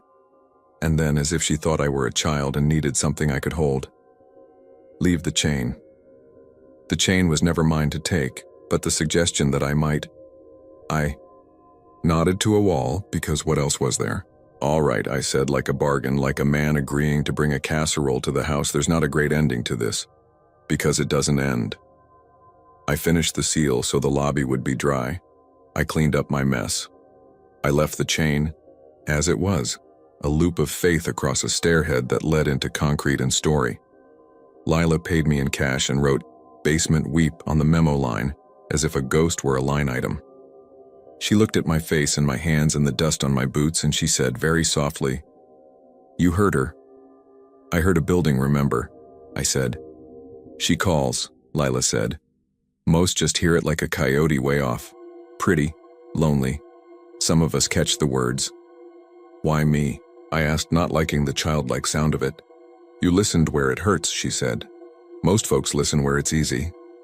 I put the brass tag back on the counter and slid it toward her. "This crawled up through my sink," I said. Lila didn't touch it, didn't seem surprised. "It'll keep crawling," she said, "till it finds the right pocket. Then you take it. It ain't mine." I carried it out to the truck again. I don't know why. Maybe because you don't hand off a thing like that like leftover pie. Maybe because some weights are yours as soon as you pick them up. 2 weeks later, I was at a Whataburger in Marshall at 2 in the morning after a call out to a busted line at the paper mill. My phone buzzed with a number I didn't know. I spaced out and let it go to voicemail because my hands were wet and smelled like bleach. When I checked it, the voicemail was 16 seconds of a sound like wind in a bottle and a woman's voice saying, "Don't let them say crates." And then a click like an old switch hook. The timestamp said 2:14 a.m. I didn't give that number out, not to customers. The screen said the call had come from my own work line at the shop, which doesn't have a phone on it, just a router and a printer that likes to eat paper from the middle. I didn't sleep that morning. When you've heard a voice from a wall, say a sentence that sounds like a lawsuit filed against God, you don't sleep easy. I drove back over to Jefferson the next afternoon under the excuse that I'd left a bucket. Lila met me in the lobby like she'd been waiting for me without worrying about whether or not I'd show. "You tell me if I'm prying," she said. "But you carry anything that isn't yours?" I looked at the brass tag in my pocket. It had polished itself from the ride, edges bright where it had knocked against coins. "I can put it somewhere," I said, sounding like a man volunteering for something he hoped would get him thanked out of Dot. Lila shook her head. "You carry it till she's carried where she's supposed to be. Is that here?" "Maybe," she said. "Maybe not. How do you explain to a stranger that a sentence like that can live in your house as if it pays rent? That every time I walk up the stairs to my own little office above the shop, I hear a line of words float up behind me and settle like sorted mail. Not crates. That when the trains moan the long flat moan over the bayou, I think about a room that wasn't a room until some men said it was, and a girl who was somebody else's problem until someone sealed the problem into the earth. That when I run tap, water and it hums, I listen for my name and pretend I don't. I went back to the Jefferson Hotel twice more for honest work. Once to fix a toilet that wouldn't stop running, once to tighten a coupling in the kitchen where the dishwasher had been wrestling it. Each time I stood at the top of the service stair and thought about walking down empty-handed, as if I could bring a china plate to a grave. Each time I didn't. Not because I was afraid, though I was, but because I had the sense that if I went down there without a purpose, the building would give me one, and I wasn't sure I'd like the task. On a warm day in April, when the frogs were back and the air had that first faint orchestra of mosquitoes, a busload of tourists came through and took 1,000 pictures of the upstairs mirror. They squealed and pointed at what looked like a girl in the corner and then laughed at themselves and bought t-shirts that said, "I survived a night at the Jefferson."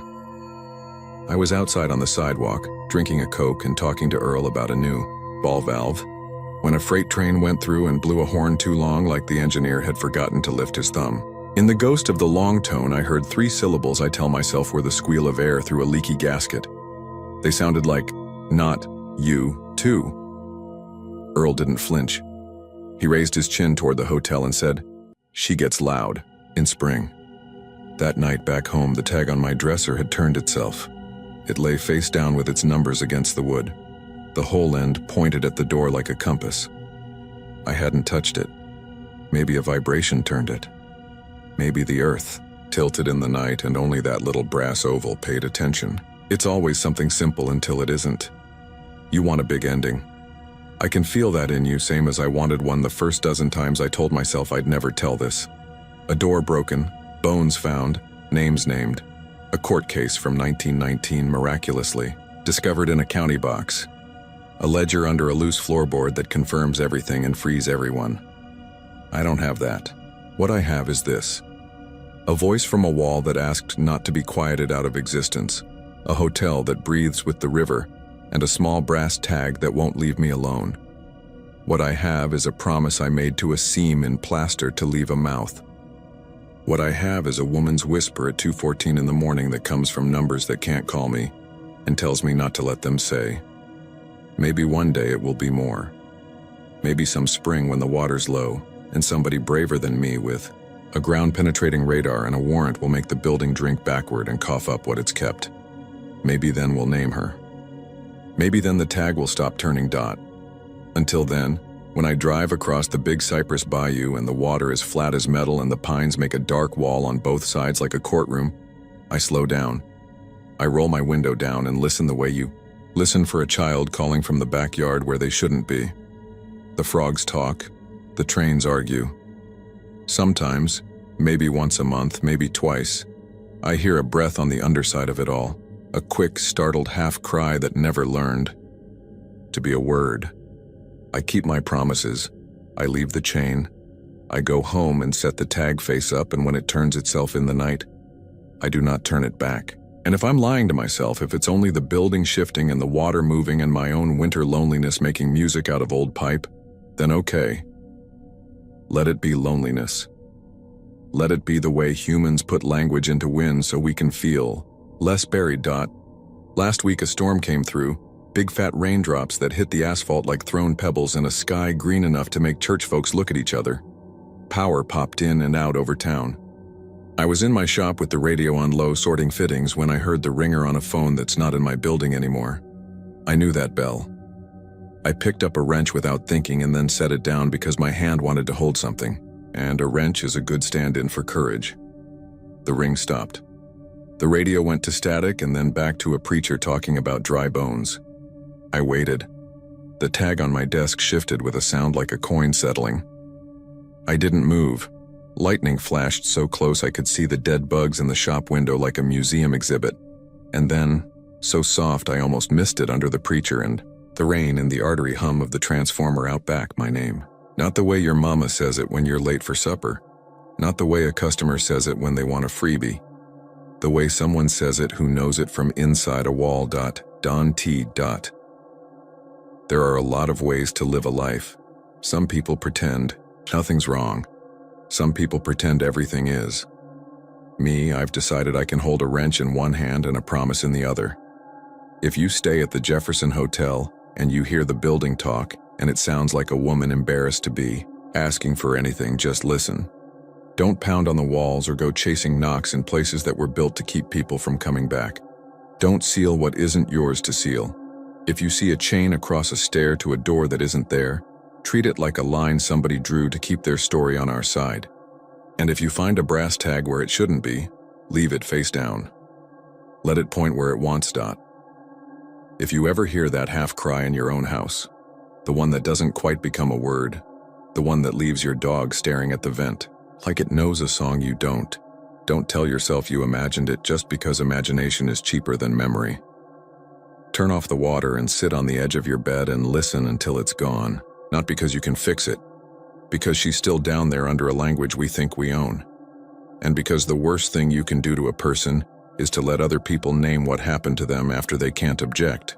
It's been months and I still drive the long way into town so I can slow roll past the hotel and see if the curtains move in the room that used to be mine. Sometimes they do. Sometimes they don't. Sometimes I hear the train moan and feel my phone buzz at 2:15 and I let it go. Let the message light blink like a heartbeat on a machine that nobody remembers to unplug. The next morning I press play, and there's wind and drip and one soft laugh that stops on the edge of a syllable so near a word it aches. On those mornings I leave the shop door open a crack even if the AC is fighting me, and I set the tag where the light hits it, and I try to be the kind of man who hears what he's asked to hear. Most days, I'm just a plumber. I crawl under houses on FM roads and scare opossums. I buy kolaches and pretend to like black coffee. I smell like primer. The world doesn't owe me secrets, but a building in Jefferson, Texas, put one in my pocket, and I carry it. And some nights when the trains are talking and the river is high, the whole town feels like a drum the past is thumping underhand. Those are the nights I wake up at 2:14 and lie still, the way you lie still when a house settles and you don't want to spook it, and I listen to see whether the next sound is going to be my name or the word after don't. I haven't heard that word yet. I don't know if I want to. And if this reads like I'm trying to make a haunted place sound holy, maybe I am. Some things deserve that. I'll tell you the truth I can tell without swearing on a Bible. The seam is dry on the lobby wall now, mostly. The stain doesn't spread. If you look in the right light, you can still see the ripples where my trowel feathered the second coat. The chain is still there with its old ceremonial slack. And there are nights when, if you put your ear to the baseboard and you don't mind the dust, you'll hear a sound like someone in the next room trying very hard not to cry. If you listen long enough, she'll laugh once, embarrassed, and you'll know the laugh isn't for you. It's for someone who promised her crates and gave her a basement. That's all I know. That and this. When the rain is heavy and the bayou breathes and the trains pull through Jefferson with their horns held down like they forgot how to let go. The hotel answers, not loud, not enough to scare the tourists. Just enough to make a man who fixes things by sealing them up leave one mouth open. Just enough to make somebody like me, who didn't come to name anything, remember that forgetting is a kind of plumbing, and we're all responsible for where it drains. If you stay there and you hear it too, don't tell the desk you want another room. Don't bang, just listen. That's all she asked me. Don't let them say crates. Don't. I've heard the story all my life, the way most Dallas kids do. Whispered over gas station coffee at midnight or told around tailgates after a Friday night game. Folks say there's a woman who shows up on the shoulder by White Rock Lake after a rain, soaked to the bone, shivering like a bird. They pick her up because that's what you do in Texas when someone's in trouble. She asks for a ride, she gives an address, and when they pull up to the old iron cemetery gates, she's gone. The seat is bone dry when they look back, and every rational thing you know about roads and weather and people suddenly feels like it was made of balsa wood and wishful thinking. I didn't believe it. I grew up off Abrams in East Dallas, skateboarding the path near the Bathhouse Cultural Center and pretending the swans were mine. White Rock was where we went to run off bad moods and cheap beer, where the oaks throw shade like big shoulders, and the wind slicks the water into dull metal. It felt stubbornly ordinary to me, not haunted, just home. That night, the game had been one of those sticky September kickoffs that smell like cut grass and nacho cheese. Drums thumped from the band and parents hollered until their voices got that familiar gravel. I freelance shoot local sports to make a little extra. and I'd been working the sideline behind a chain-link fence, the stadium lights drawing moths the size of half-dollars. The Wildcats won by a field goal, and afterward, I swung by a 7-Eleven on Mockingbird for a coffee and a taquito I knew I'd regret. The cashier, a soft-spoken kid with too much gel in his hair, said, "Y'all headed out to the lake?" "Cops been patrolling heavy. Somebody said a car went in earlier." "Everyone okay?" I asked Dot. He shrugged. "Dunno. Just what folks said." His name tag said Raymond. He handed me my change like it weighed something. Outside, the night ripped itself open every few seconds with heat lightning. Not a drop falling, but the air was limp and electrical, the way it gets before a storm decides whether it's coming. I could have gone home, but shooting under those lights winds me up. You go from noise and energy to a quiet car too fast, and your blood has nowhere to go. Driving up to the lake and around the loop has been my way of letting the adrenaline simmer down since I was 16. It's not far. Take Mockingbird to Buckner, ease into the curve, and you can watch the water appear between stands of black trees. Cicadas screamed from the live oaks. Every once in a while, a train horn smudged the silence from far down the line, and there was that soft slapping sound of little waves hitting riprap.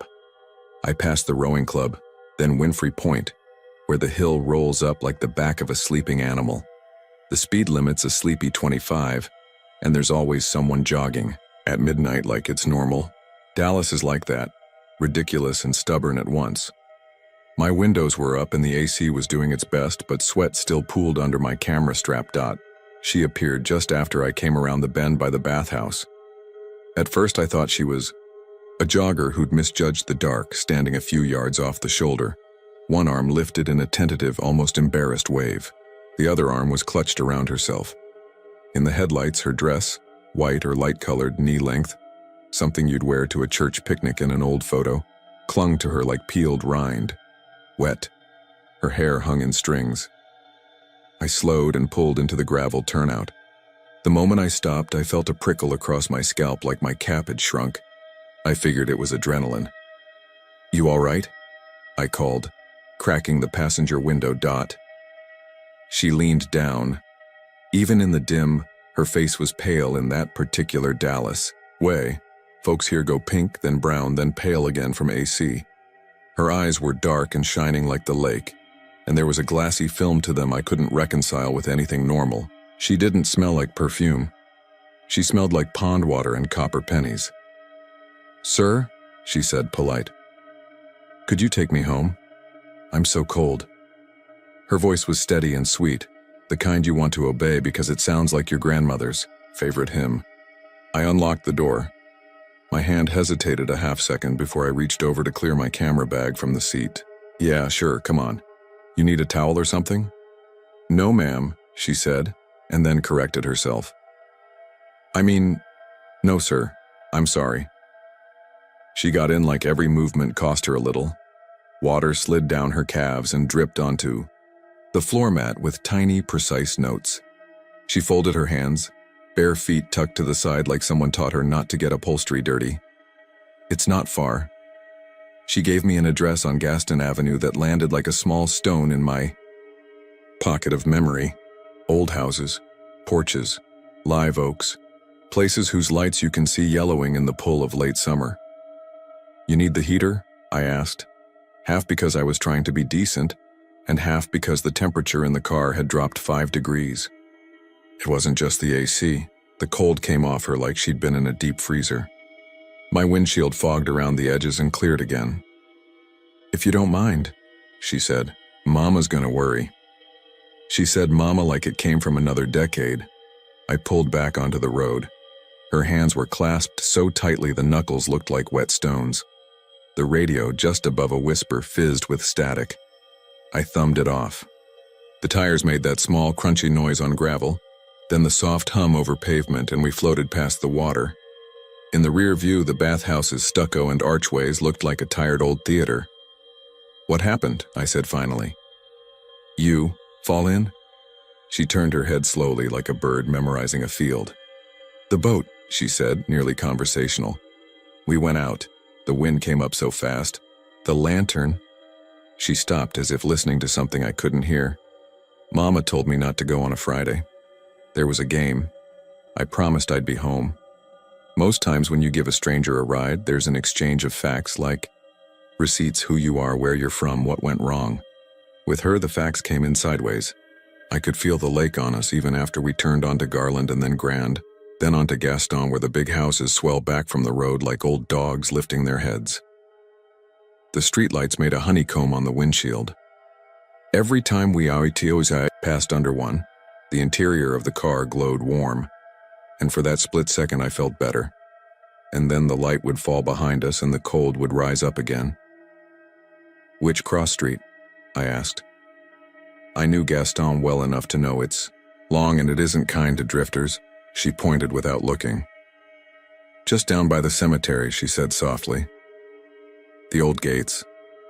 There's not one cemetery on Gaston you'd call hers, but if you go far enough toward downtown, the streets wrinkle into older patterns, and iron gates show up behind hedges like set pieces nobody moved." I drove. We passed a Whataburger and a shuttered antique store. A neon open sign blinked above a laundromat and then surrendered, sputtering to dark. The air grew heavier, an unseasonable cool tugging from the floorboards like I'd missed a front rolling in on the radar. "Want me to call someone?" I asked. "Your mama? We can swing by the hospital if you swallowed any water." She smiled at the windshield. It looked like remembering how, not like she felt it. "No, sir, I won't be a trouble." A beat. "You're very kind." It might have been 5 minutes or 12 before I realized my hoodie sleeve was damp. I kept glancing at the passenger seat. My brain tried to keep two things true at once. This girl was soaking wet and the seat was bone dry. The floor mat glinted with a drip now and then, but the fabric under her looked untouched. The hair on my forearms lifted and I had the mad thought that maybe there was no weight in the seat at all. Then the car settled the slightest bit as if someone had shifted. I kept my eyes on the road. The old live oaks along Gaston wove their fingers overhead, and the wind moved through them with that low, private sound it makes in Texas. Dry leaves talking in their sleep. "You go to the game?" she asked, quiet. "Who won?" "The Wildcats," I said. "By 3. She breathed out. "We were winning when we left." I turned onto a side street because it felt right, and then another. The streets here do that familiar shimmy of Dallas. Old asphalt patched with newer black, curbs that mean nothing, mailboxes that lean toward the street like they want to gossip. Then, as if the night had arranged it while we weren't looking, there it was, the suggestion of a cemetery beyond a line of chinaberries, the kind of place that doesn't light itself, with an iron gate between squat brick pylons and a shallow, worn path behind it. "This okay?" I asked. The words came out too loud in the car. She nodded.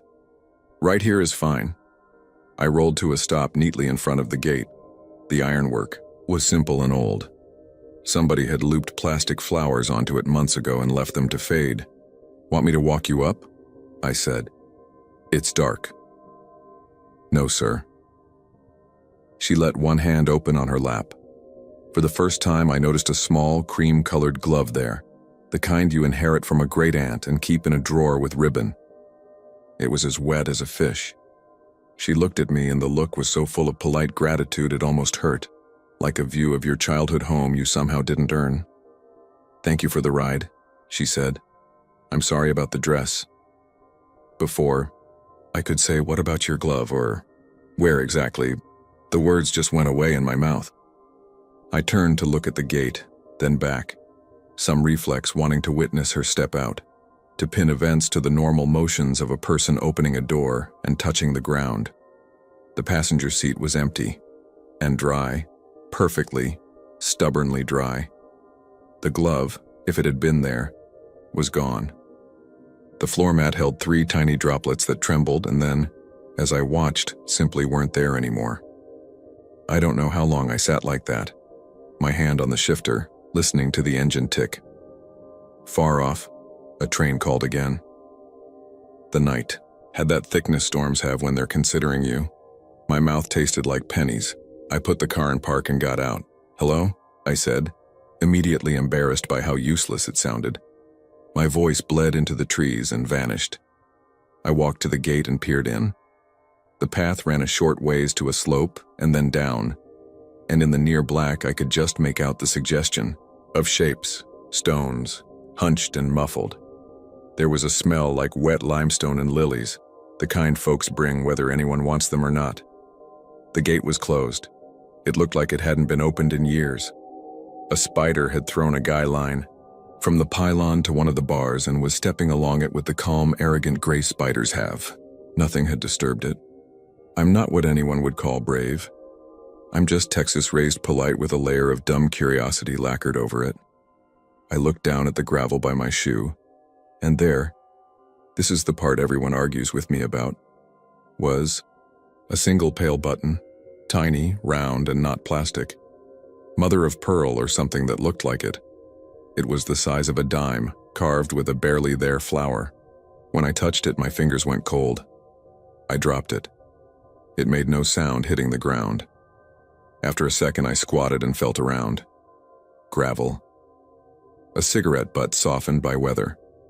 No button. I got back in the car and let the AC hit my face. The fabric of the passenger seat was resolutely dry. I ran my hand over it. Nothing. The damp on my hoodie sleeve had its own mind. A darker smear of water clung there, as if applied by a careful hand. It smelled like algae and old pennies. I put the car in drive and pulled away because I didn't know what else to do. On the way back to Mockingbird, sensible things tried to reassert themselves. You were overtired. You imagined details. You misread old streets. Dallas is old enough to feed you coincidences and call it supper. I drove past the laundromat again, dark still, and then past the Whataburger where a pair of boys in Letterman jackets leaned on a hood eating fries, their words bound and released by laughter. The world had continued while something else pressed its thumb gently into my life and let go. By the time I turned onto Grand, I'd almost convinced myself I'd had a complicated pang of empathy for some ordinary hitchhiker. Then the radio bloomed to life. I didn't touch it. The volume ratcheted itself up half a notch, just enough to hear a thin, high voice through static, singing something I recognized without naming. It was an old hymn my grandmother used to hum while snapping green beans on a screened porch, softly and tenderly. The station didn't play that. The dial sat on an FM number that carried alt-rock and Denton kids with guitars. The voice held a long note that made the hair on my neck climb, and then the sound folded back into static and quit.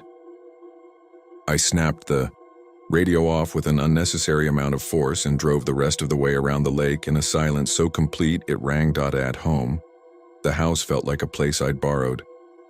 I put my camera bag down too carefully. The smell of the lake had come with me in the sleeve, a suggestion of green water and iron filings. I stripped off the hoodie and left it on the back of a kitchen chair. It left a faint, damp print like the ghost of a hand. I ran the tap and splashed my face and then stood there listening to my own house settle. Outside, thunder fluffed itself and forgot about us. Sleep didn't bother with me. Around 2, after pacing the hall twice and looking in on rooms that were none of my business, I did the stupid thing that people in stories do. I Googled the address she'd given me. The street view showed a narrow East Dallas house with a deep porch and a live oak muscling the sidewalk. The photo was a few years old, the flags were different, the paint looked tired. On a whim, I copied the number into my notes. Then, because my brain wanted to get to the end of the page, I looked up White Rock Lake Lady in White. You know what you find? Painted words and campfire talk and that same phrasing over and over. They pick her up soaking wet. They drop her at the old cemetery gates. The seed is bone dry when they look back. It's as if the story keeps itself in a jar and spoons out the same taste for everyone so we can all say yes, that exactly. I didn't sleep. I watched the hour turn. At 6 a.m., light came up on Dallas like a bruise healing. I put coffee in a travel mug and told myself I was finishing an errand. The hoodie still smelled like the lake. The darker patch on the sleeve had dried to a faint, uneven splotch that looked like the shadow of a willow dot. The house on Gaston was awake when I pulled up. A woman with gray hair was sweeping her porch, relentless little strokes that said she'd been up for a while, and was wrestling something. Invisible. She looked at me with that guarded, courteous Dallas face. "Can I help you?" I heard my own voice say a thing I hadn't planned. "Ma'am, this is going to sound strange. I gave someone a ride last night. She asked me to take her to the gates near here. She left something in my car." I don't know why I said left something. Maybe I wanted there to be something you could hold up to the light and say, "See? Proof." Her eyes dipped to the sleeve of my hoodie and then back to my face. She didn't look surprised. She looked like someone who has been handed the same paper too many times to react to it. She put the broom down. "You better come up out of the street." Her porch smelled like lemons. Inside, on a side table, there was a black and white photograph in a silver frame of a girl about 19 in a white dress, standing on a lawn with one hand on her hip, like she'd just been told to stand still. The dress wasn't exactly the same as what the girl in my car had been wearing. It was older, but the face, the rounded cheeks, the way the right eyebrow climbed just a little higher than the left, was so near I felt my breath hitch. The woman saw the glance. "That was my Aunt Lila," she said. "Mama's sister."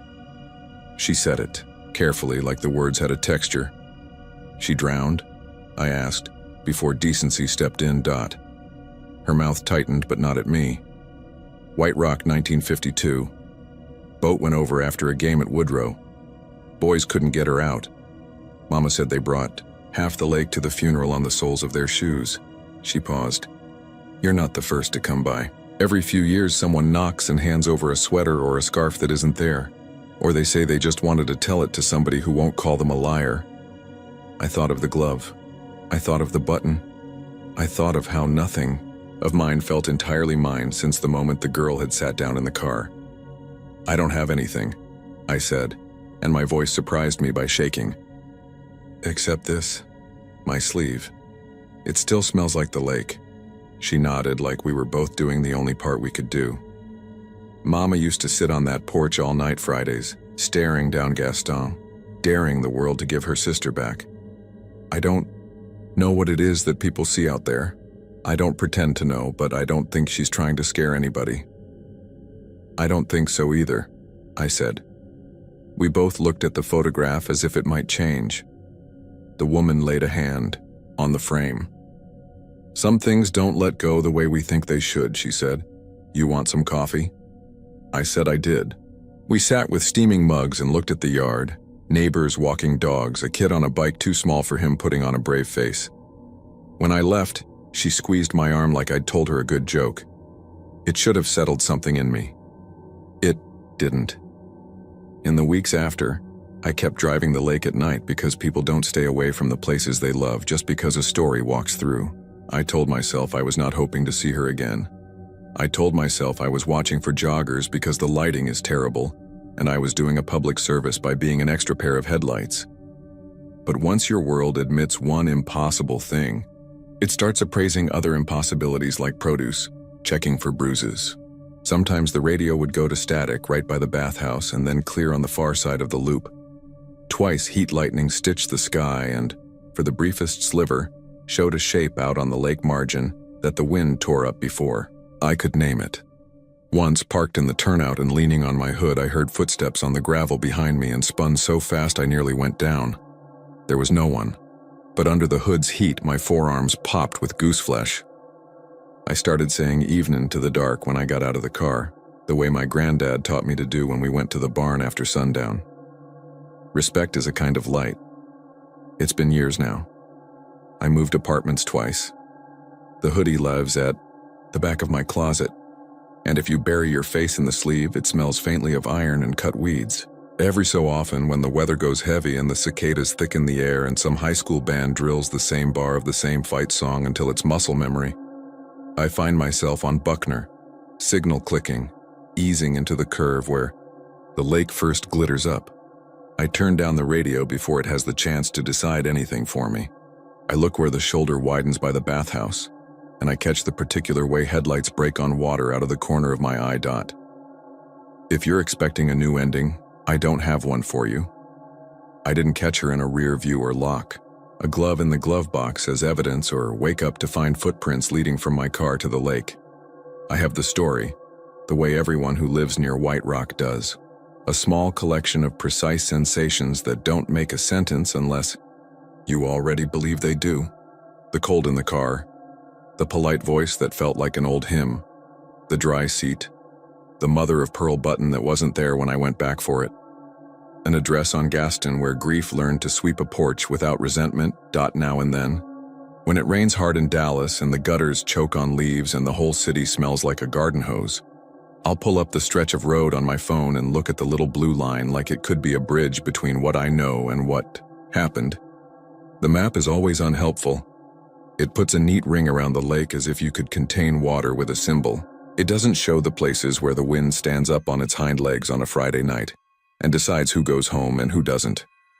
It doesn't mark where the iron gate sits behind China berries, or the exact turn where you learn your life is not entirely in your hands. If you still think I made it up, I can't blame you. There are worse things to do than over-explain a night ride after a high school game, trying to turn the humidity and the hum of tires into something with edges. But I will tell you this. Last week, on my kitchen chair, I noticed a single pale circle on the wood the size of a dime. A watermark or a stain, I don't know. I wiped at it with my thumb. It didn't lift. Later, I passed my finger over it, and it felt, for half a second, like a button, cool and slightly curved, with a tiny carved flower you could only feel and not see. I went out that evening, of course I did. I drove the loop. The cicadas were going full-throated, and somewhere across the dark a train sent one long note like a question. I slowed near the bathhouse and I looked where the shoulder widens. The wind pushed the lake into small, urgent hands. The passenger seat beside me was dry and stubbornly empty, and for a moment my chest hurt with a strange, ridiculous hope I couldn't have explained to anybody. I rolled down the window and said into the thick night, just in case, "You okay?" And I swear to you, y'all can call me crazy, I've been called worse. I heard the softest answer, not in words, but in the little slap of water on stones. A thank you as small and definite as a fingertip on the inside of your wrist. Then the wind carried it away, and there was only Dallas, and a road that believes in circles, and me with both hands on the wheel driving on.